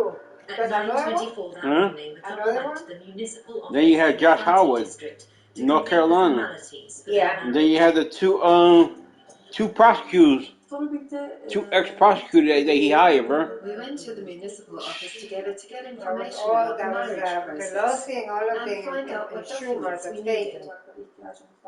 We were told that in order to marry, we needed a certificate confirming that we were both single. Without that, we wouldn't be able to marry. And he would have to go to the Saudi consulate to get that certificate.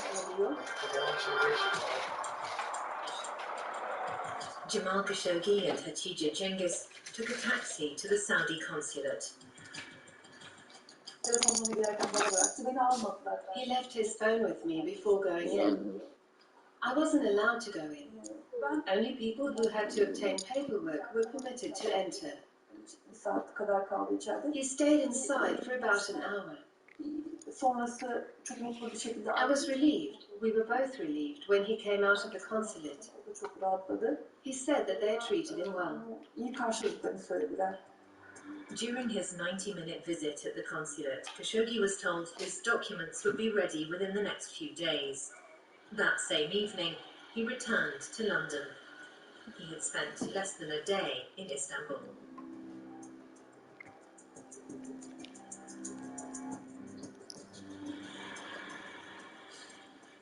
On the 29th of September, Khashoggi gave a talk at a symposium on the future of peace 25 years after the Oslo Accords.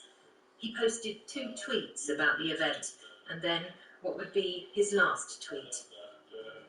Young Prince Mohammed bin Salman, the Saudi Crown Prince, Kushner, and they even went as far as agreeing. I was one of the last people to meet him before he disappeared. He was here with me in this office. We spent the day together, we had lunch together, and then he went to the airport. I followed him the following day to Istanbul because he was supposed to appear on my TV show. But by the time I arrived in Istanbul, he was gone. And I can tell you that when we met here, Jamal seemed quite comfortable and excited about the prospect of marriage. We discussed a project he had in mind, and that is to set up a website to publish translations of reports and articles and analyses on the economic situation in Saudi Arabia and the region. In London, Khashoggi called the Saudi consulate in Istanbul. They told him that his papers were ready and he should come on Tuesday, October the 2nd at 1:30 p.m. to collect them. Khashoggi left London to return to Istanbul on what would be his final journey.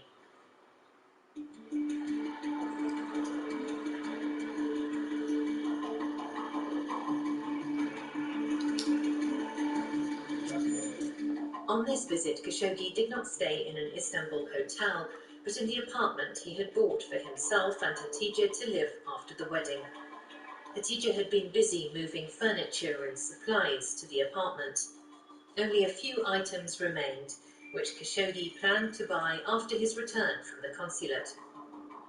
The couple had breakfast at a restaurant in their residential complex. They had a lot to talk about, especially their upcoming wedding.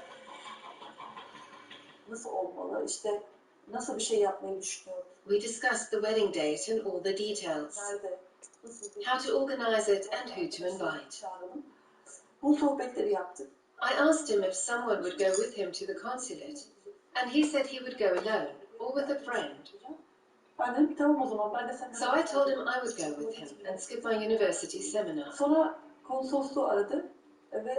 Then he called the consulate to confirm his appointment. They said they would call him back. Half an hour later, they called and gave him an appointment at 1 p.m. Then we took a taxi and went to the consulate. Look, this is old. The consulate was located almost 15 kilometers from the apartment.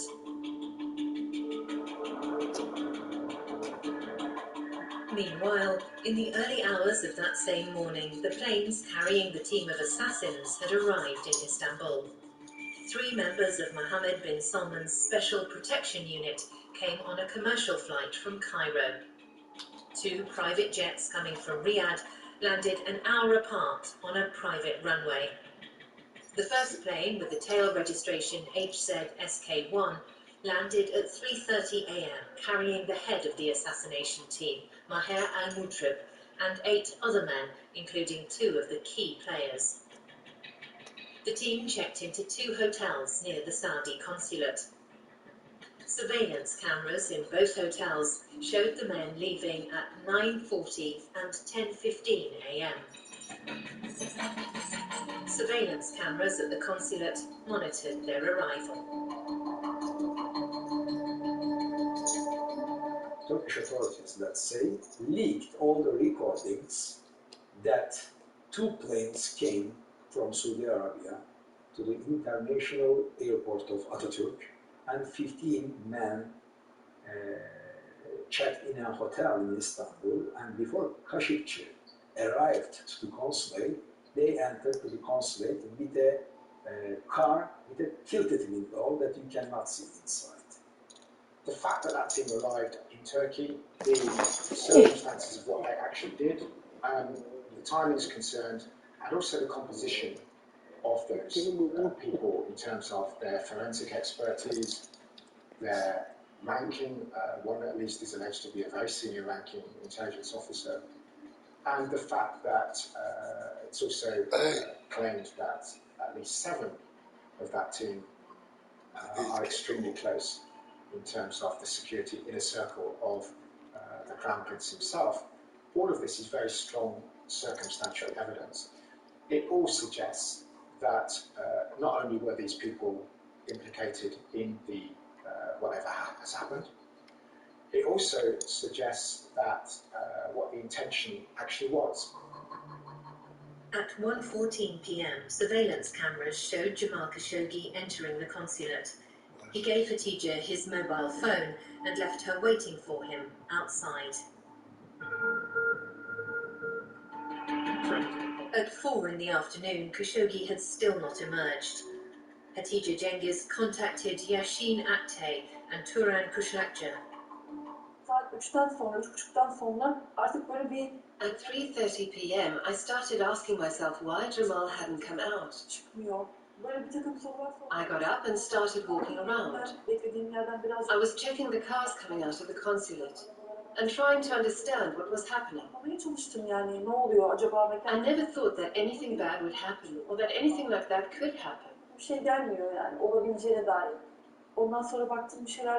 I felt that something had gone wrong. Look, that's real and started pictures thinking of about what to do.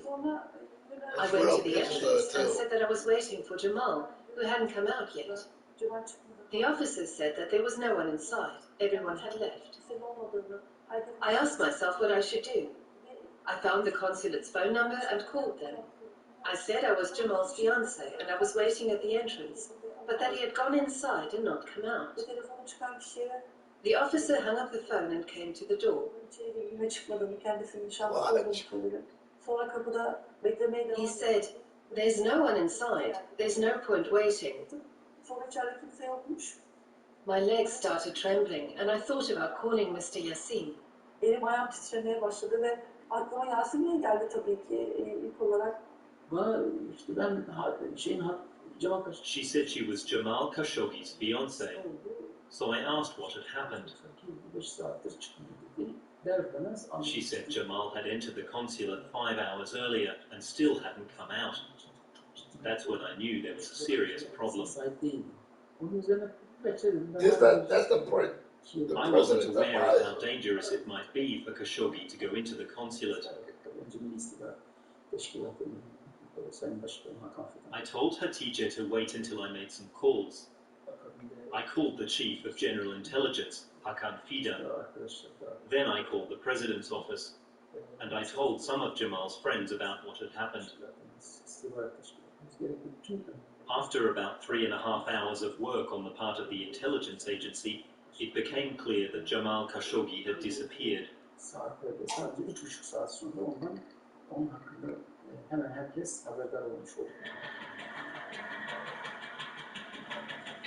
As international speculation about Khashoggi's fate grew, one theory was that he had been kidnapped as part of an illegal operation to take him back to Saudi Arabia. The British daily, The Guardian, expressed concern that Khashoggi might have been detained, smuggled out of the Saudi consulate in Istanbul in a diplomatic vehicle, and then transferred back to Saudi Arabia. Listen. According to the information we have, the Saudi citizen is still in the Saudi Arabian consulate in Istanbul. We don't have any information besides that. That statement by the Turkish presidential spokesman was made on October the 3rd, the day after Khashoggi failed to emerge from the Saudi consulate. Listen good, 2 days though. later, President Erdogan said that Turkish prosecutors were conducting an extensive investigation, looking into all camera records and monitoring incoming and outgoing airport transits. He added that he still hoped for a positive outcome. Meanwhile, the Turkish Foreign Ministry had summoned the Saudi ambassador, demanding clarification on October the 4th. That resulted in the first official statement by the Saudi Consulate General in Istanbul. On Twitter, it said that the consulate was following up on media reports about the disappearance of the Saudi citizen and journalist Jamal Khashoggi after he left the Saudi consulate in Istanbul. It also said it was coordinating with Turkish authorities to, quote, uncover the facts behind his going missing after exiting. In a wide-ranging interview with Bloomberg News Agency just a day after Khashoggi's disappearance, Crown Prince Mohammed bin Salman said, "My understanding is he entered and he got out after a few minutes or an hour." The Crown Prince also stated that Khashoggi was not inside the consulate, and he added, "If he were in Saudi Arabia, I would know that." Do you know what's going on right now? You understand what's going on? That's all that matters. You know what's going on. It's about to end. You only got about 15 minutes left. But it breaks down everything to the truth.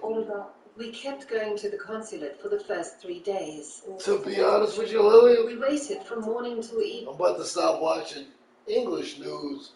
And the British news, they give you the more truth than American news. Like, they don't give you this. You know why? It's a big thing, bro. You know what? You know what I understand? I was just talking to Derek about this. We had the same agreement. Is now, and maybe Trump might have something to do with this, is that you can't speak your opinion now. And people don't like that. It's because Trump used to speak his opinion. So now we speak our opinion, whether homophobic or racist. You know what I mean? People take it the wrong way nowadays. See the British news? They cover the real shit. They don't Out here, the media manipulates everything. The media, you don't know who to trust. You don't know what to believe. That's what Trump used to call them, the fake. Yeah, but but regardless, is the truth. You know, this right here, what happened to this dude, is uncalled for. Yeah, I heard about You know, and you know what's crazy is that you ain't even seen what Trump's gonna say about it. Yeah. Because we thought Jamal was inside. Listen, watch. It's insane. Then Saudi Arabia released a statement saying that Jamal had left a while after entering. Look, listen. This was during the first week. Then I stopped going there, as I believed that Jamal was no longer in the consulate. I thought they'd taken him to Saudi Arabia or somewhere else. At the very first beginning of the event has been happened, Mr. Erdogan openly said that unless Kingdom of Saudi Arabian authorities clearly show that he has left the consulate, all the responsibilities belong to the Saudi Arabian authorities. And then we know that Saudi Arabian officials and their social media army started to propaganda about that Mr. Khashoggi has left the consulate, and this is a very detailed plan and action of Turkish intelligence agency. They are trying to blame Saudi Arabia and the other such kind of ridiculous story, fabricated stories.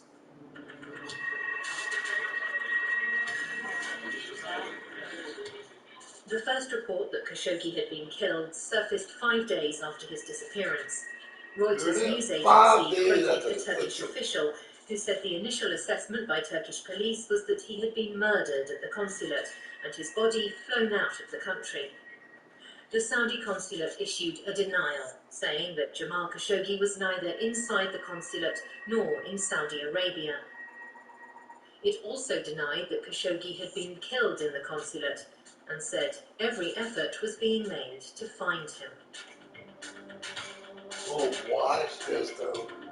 This was gonna fuck your head up the most.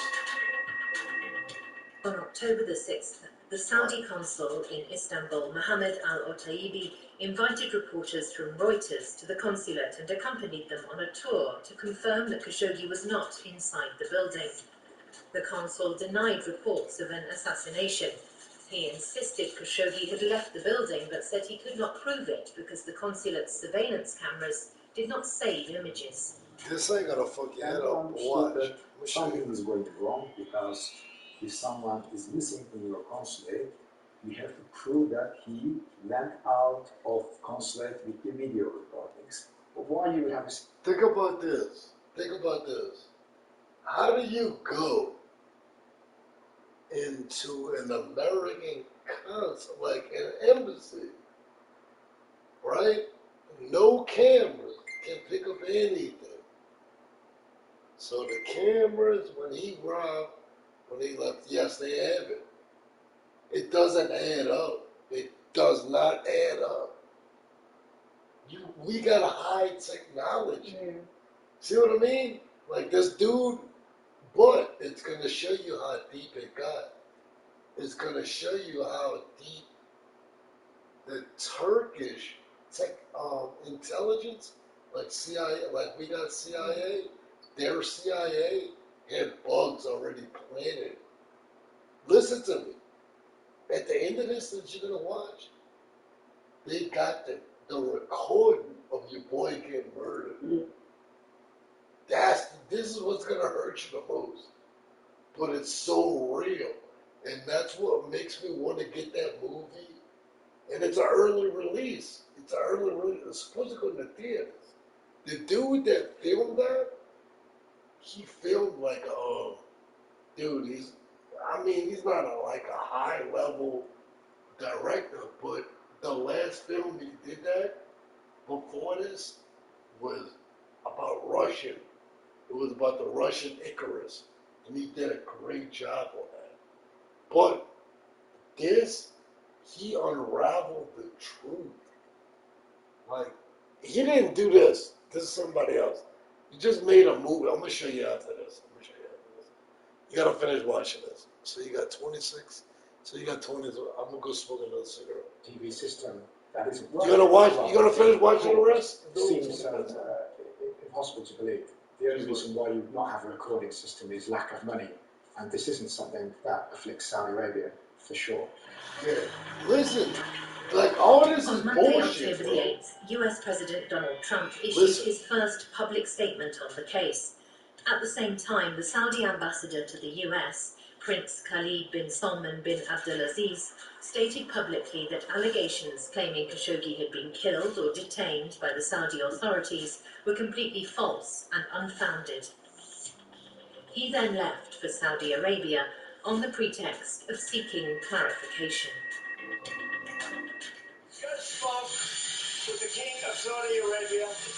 The King firmly denied any knowledge of it. He didn't really know. Maybe, I don't want to get into his mind, but it sounded to me like maybe these could have been rogue killers. Who knows? From the first day, Trump administration wanted to give an exit to Mohammed bin Salman. Of course, we know the strong ties between Trump and Mohammed bin Salman, and we know that Trump started speaking about the rogue elements before even the Saudi government came up with this technology. So he wanted to give them the exit, therefore they can use it in order to cover up the crime, and this, unfortunately, was the role of Trump administration. I received an invitation from President Trump a few weeks after the incident. He invited me to the United States. I didn't see it as a positive gesture. I saw it as a political trick to get public opinion on his side. The United States should have done something to find out what really happened.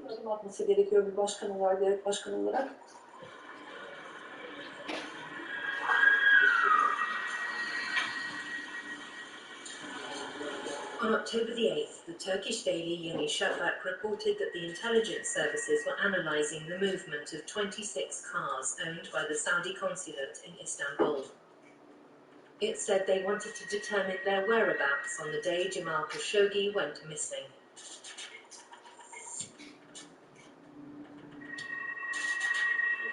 CCTV cameras close to the Saudi consulate showed two cars, a Mercedes Vito with the license number 34CC1865 and another Mercedes with the license number 34CC2248, driving to the Saudi consul's house an hour and 50 minutes after Khashoggi had entered the consulate. They were parked in the garage there for 3 days. You watching this? Good. I'll be back. On the fourth day, they were taken to a car wash near the consulate. When I finish my cigarette, this will end. Well, watch it good, William. Showing the two vehicles being carefully cleaned. Turkish investigators believe that Khashoggi's dismembered body was transported from the consulate to the consul's house just keep in watching. Mercedes Vito.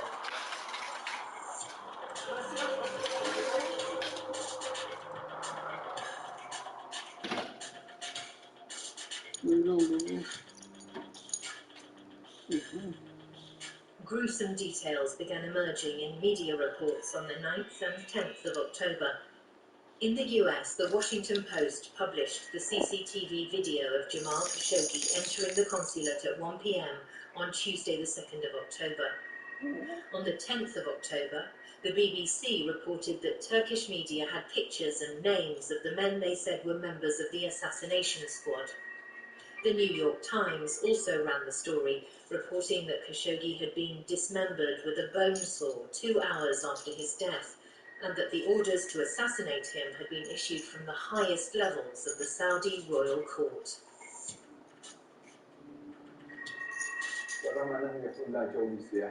The hitmen said that they were tourists, but tourists don't normally go to the consulate for a few hours and then return to the airport. They first went to the hotel, then to Hamdiye Market here in Istanbul, where they purchased 16 or 20 large suitcases. Then they went to the consulate, then the consul's house, then to the hotel, and then they left. Their hotel reservation was for 4 days, but they stayed only 10 hours. Why is that? When we saw those 15 guys' pictures and identifications, we realized that those guys are very close members of the Mohammed bin Salman's team as a bodyguard and the other issues.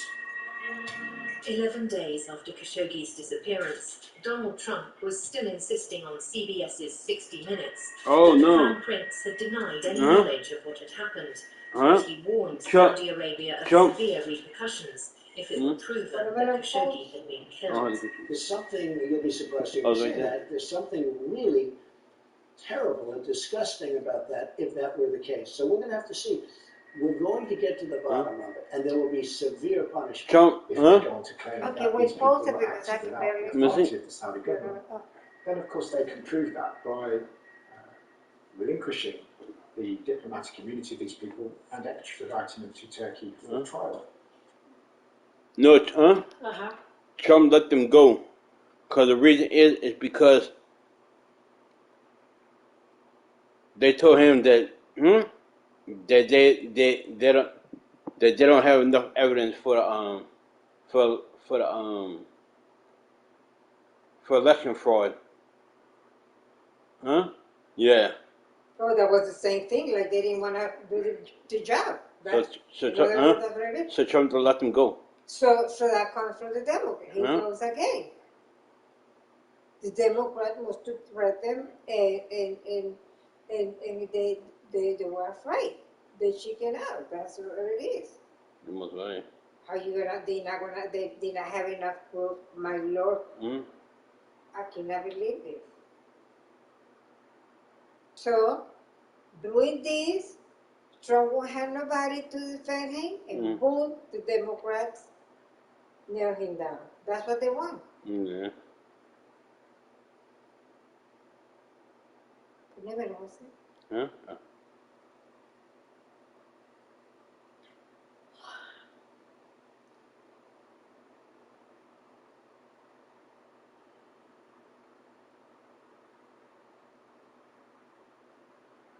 What's it?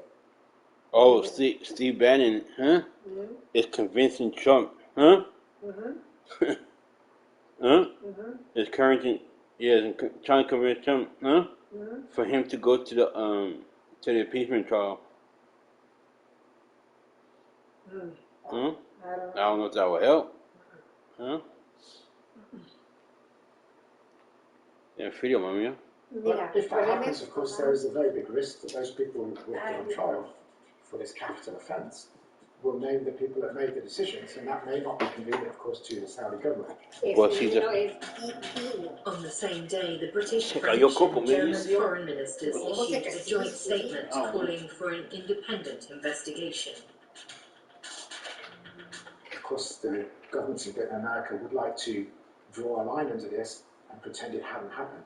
But I think public pressure is then forcing the media to then force the governments in the West to actually, at least in the short term, appear to be taking action. And that, of course, is an error of judgment from the Saudi perspective. On October the 15th, the Saudi press agency reported that King Salman had received a phone call from Donald Trump, who had praised the progress of the Saudi-Turkish cooperation in investigating Jamal Khashoggi's disappearance. That same day, Saudi and Turkish officials entered the consulate. They arrived with a joint team led by Istanbul's Deputy General Prosecutor and counter-terrorism agents. That evening, Turkish forensic investigators were finally allowed to search the building.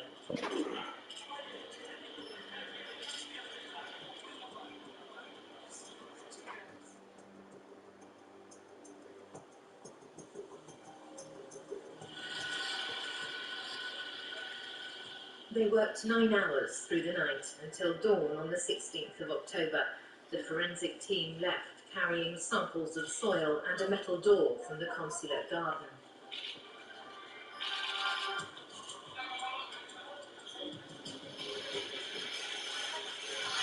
Media attention then quickly switched to the consul's house, which was also subjected to forensic inspection. On the 16th of October, the Consul General Mohammed Al-Otaibi left Istanbul for Saudi Arabia amid rumours of his impending arrest.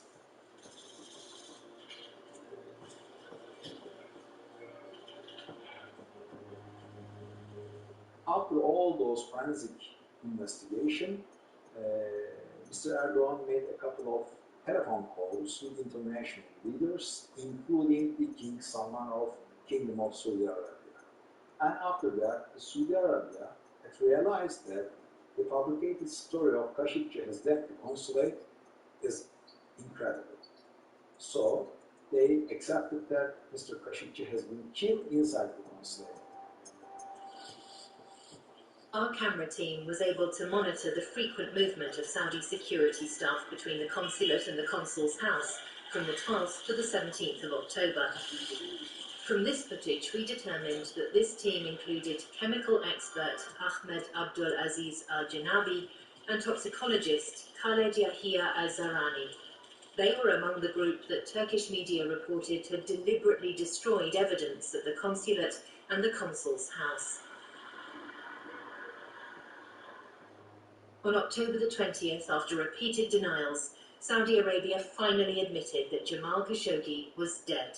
A statement by the Saudi public prosecutor announced the arrest of 18 Saudis for questioning and suggested an altercation and fistfight had led to Khashoggi's death.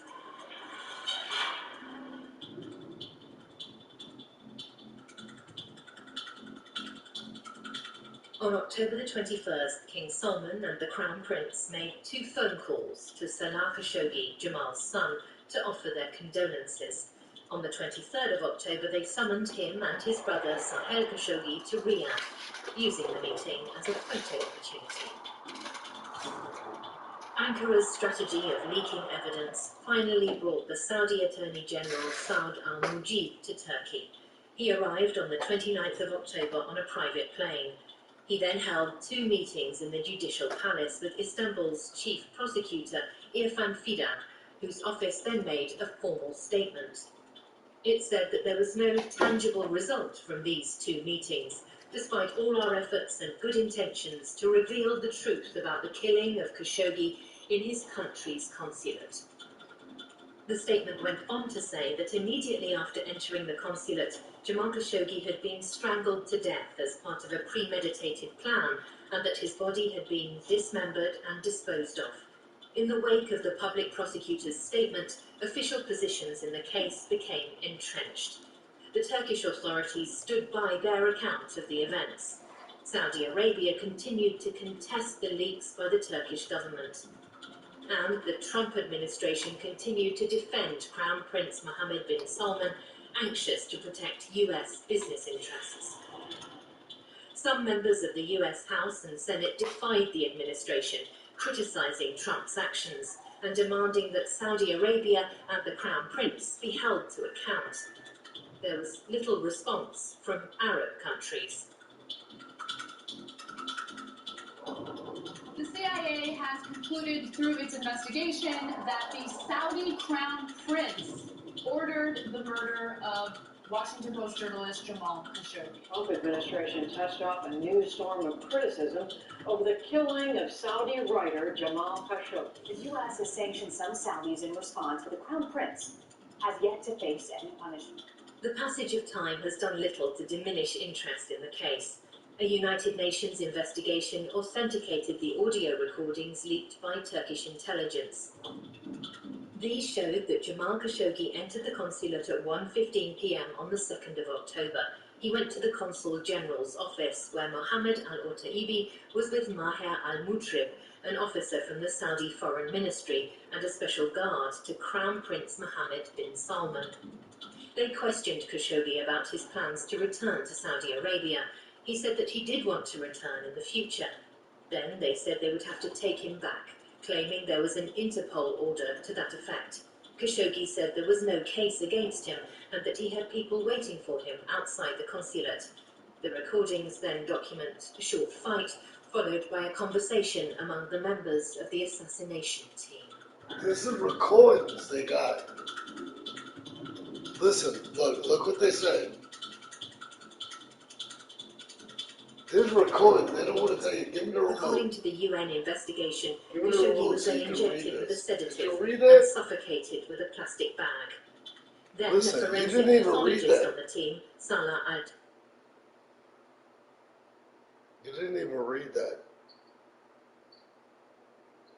Watch. Read it.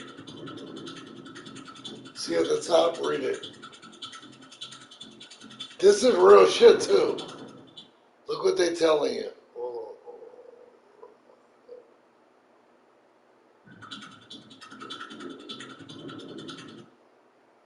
Bam. What that says at the top. What that says at the top. Can you read it? Mm-hmm. No, what does it say? Read it. Christopher, why you don't understand? No, because I'm asking you. No, because transcript of Turkish audio surveillance. motherfucker, you can't read in close. You know you're blind. Okay. Ponelo ya. No, I'm sorry. Listen to me. What did that say at top? Is that blind for you though? I'm asking you. Is he asleep? That's what they say. No, listen to me. Oh my Lord. Ponémelo y déjame. Okay, I will. Listen to me though. Can you read what it says at the top there? Sí, Christopher, ya te dije que sí. Okay, ya te what lo does it leí. say at the It top? says transcript of Turkish audio surveillance recording October 2nd. Ya no me enseñan, you made me feel like an idiot. What's wrong with you? No, I'm not trying to make you feel like an idiot. I just wanted you to read that. That's it. That's it. According to the UN investigation, Khashoggi was then injected with a sedative and suffocated with a plastic bag. Then a forensic pathologist on the team, Salah Al-Tabaigi, started dismembering Khashoggi's body. About 2 hours later, the audio recording picked up 3 different voices coming from the stairs. One ordered the visa lounge to be closed. Another man, believed to be an IT technician, transferred CCTV data and reset the surveillance cameras. The third was Mustafa Al-Madani, Jamal Khashoggi's lookalike. Jamal Khashoggi was a premeditated murder, and they're now telling CNN that they even believe the Saudis went to the extent of sending a body double here. Al-Madani appeared to be complaining about wearing Khashoggi's clothes, shouting, "It's scary to wear the clothes of someone who was killed 20 minutes ago." Khashoggi's shoes didn't fit him properly, so the team leaders allowed him to keep his running shoes on.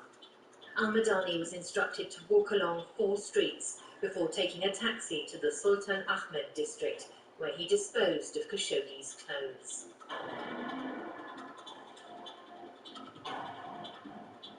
The results of the United Nations investigation were published in June 2019. The UN Special Rapporteur on Arbitrary Executions, Agnès Callamard, called for further investigations, saying there was credible evidence that Crown Prince Mohammed bin Salman and other Saudi senior officials were liable for the killing. She said Khashoggi had been the victim of a deliberate, premeditated execution, an extrajudicial killing for which the state of Saudi Arabia was responsible under international human rights law. Jamal Khashoggi's body has yet to be found. Denied any involvement in the disappearance of Khashoggi.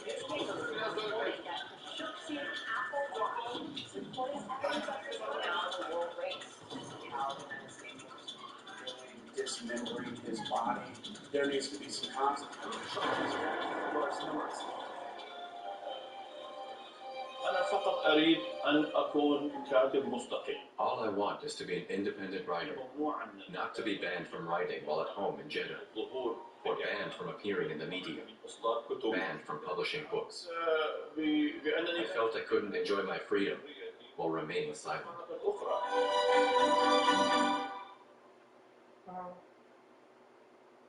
Was that not good? Yeah, I read a lot about that. I know, and it's but you only seen what you seen in the news. Yeah. You didn't know the truth about it. That's why I don't like watching the news, man. It's because they tell us what they want us to hear. Yeah. You know what I mean? Even the news that you like, right? Which What is do you what mean? Newsmax. What about? Okay, is that you like Newsmax. The next person likes Fox News. Mm-hmm. The next person likes CNN. Right? Everybody got their different voice of opinion. Yeah. but there's some shit that the media holds that they don't want everybody else to see. And that's why I showed you this, is because you didn't know about all this. Okay? They only showed you, you know about this because they showed you bits and parts, right? Yeah. You don't know the truth behind it. That's what's upsetting to me. All right? Why? That's a bad thing?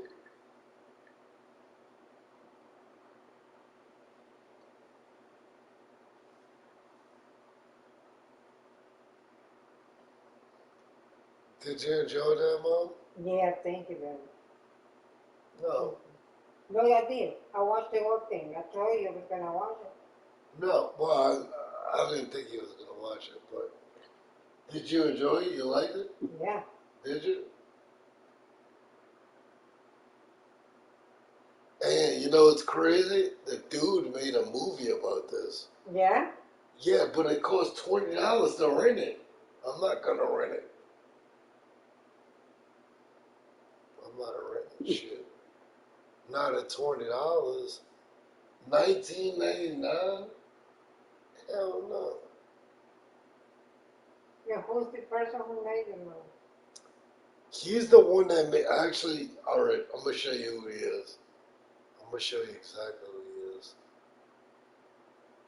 I'm going to show you exactly who he is. He's a good artist. He's a good artist.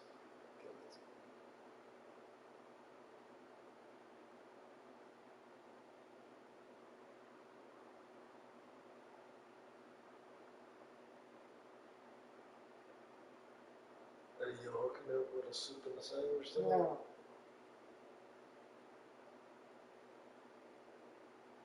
No, not at all. Uh-uh.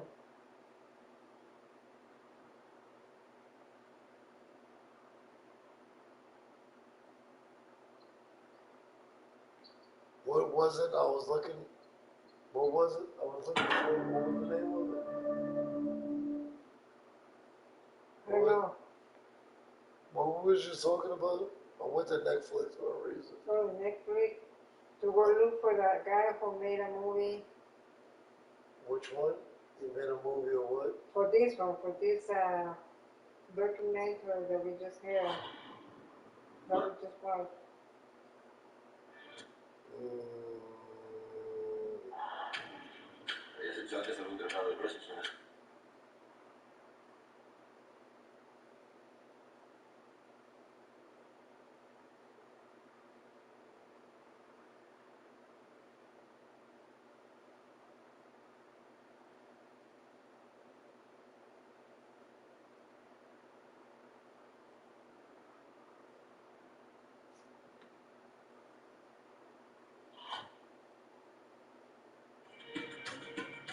This is what I want to show you. All right.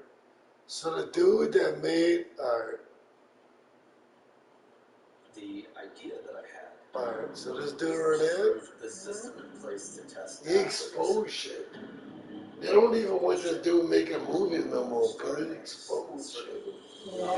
And the movie that I'm telling you is $29.99 about the shit you see. He's the one that directed it. So, look, this is called Icarus, okay? This is about Russian, but this is all real shit, though. Alright? Actually, this is top-notch shit right now on Netflix. Look what this is. Read that. You read that? Mm-hmm.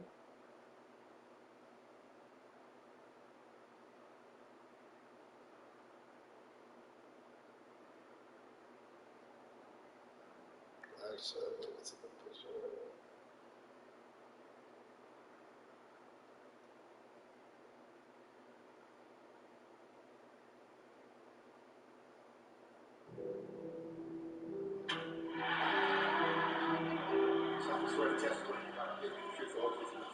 I have never, ever failed a drug test. Before during and after the Olympics over 160 drug tests. I have never failed a test. For the record, have you ever used human growth hormone or any other performance-enhancing substance? No. This dude here that made this, they canceled him because he exposed the truth of a lot of things. Yeah. He's extraordinary accusations. Just watch. Must be followed up. That's why it's called Icarus. Look. You see that? It's called Icarus. Just watch. So he's the one that made that movie on what you just seen, Bunch of Boy. The reason I didn't get it is because right now they want $19.99 for it. Hold on, I'm gonna show you. Let me show you, because I want to show you, because you're gonna know this. Look.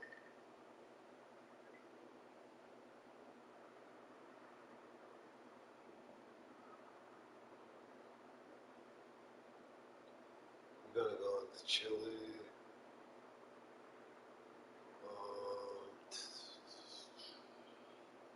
Where now? Watch this, love it. Watch this.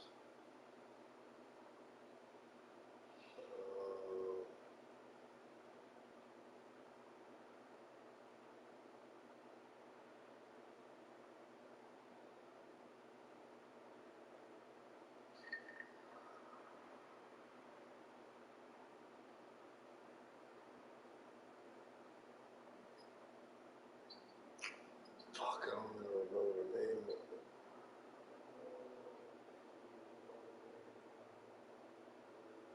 Go to movies. Right there. This one right there. Damn. Watch the preview, Mom. Watch this. Look, they want you to rent it for $20 because it's pre-release. But look, watch the trailer. Watch the trailer, Lily. This is the trailer to the movie they want you to be like. My name is Hatice Cengiz. That's your girl, that's your wife. You as a victim. What? The title They made a movie is of this often shit. brutal murder of my Jamal.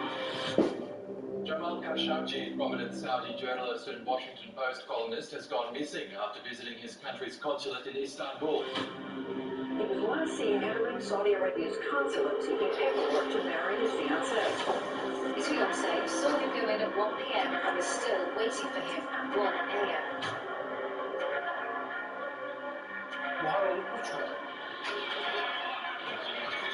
Saudi Arabia now suddenly is admitting that Khashoggi did die inside that building.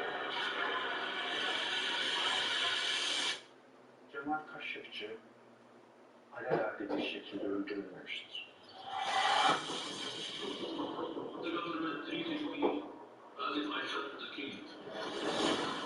We knew that they would try to sweep the whole thing under the rug. Watching it? True, the Turkish intelligence and audio recording of Khashoggi's murder. Listen, watch it, man. I know Tony Jamal was killed. It's because of me.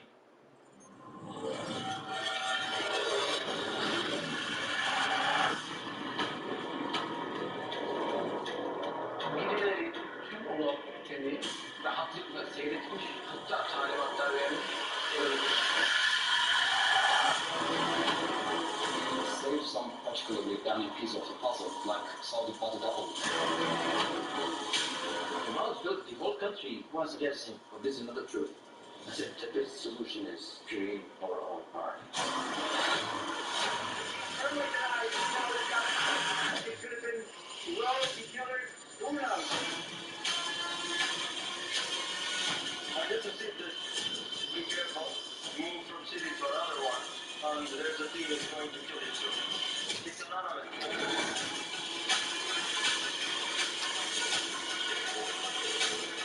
We have to be sent in a way that will sympathize to everyone else. Because the key thing to know is pepper. Who else you cannot kill? You can kill everyone.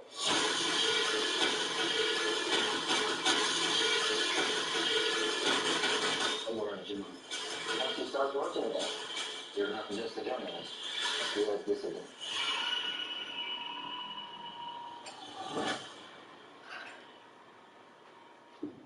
You watch it, though. What do you know about the piece? Did you watch it? No, you didn't. Mhm. It's alright. It's alright enough. It's alright enough.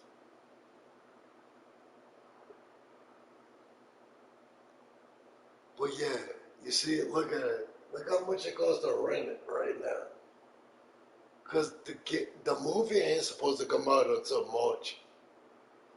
And they just, Well, we can get early release because we prom members. But 1999. what?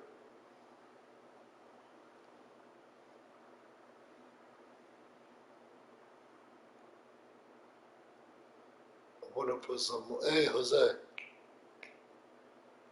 Huh? Is your Apple TV hooked up to your PS5? Yeah. Give me the hook it up. Huh?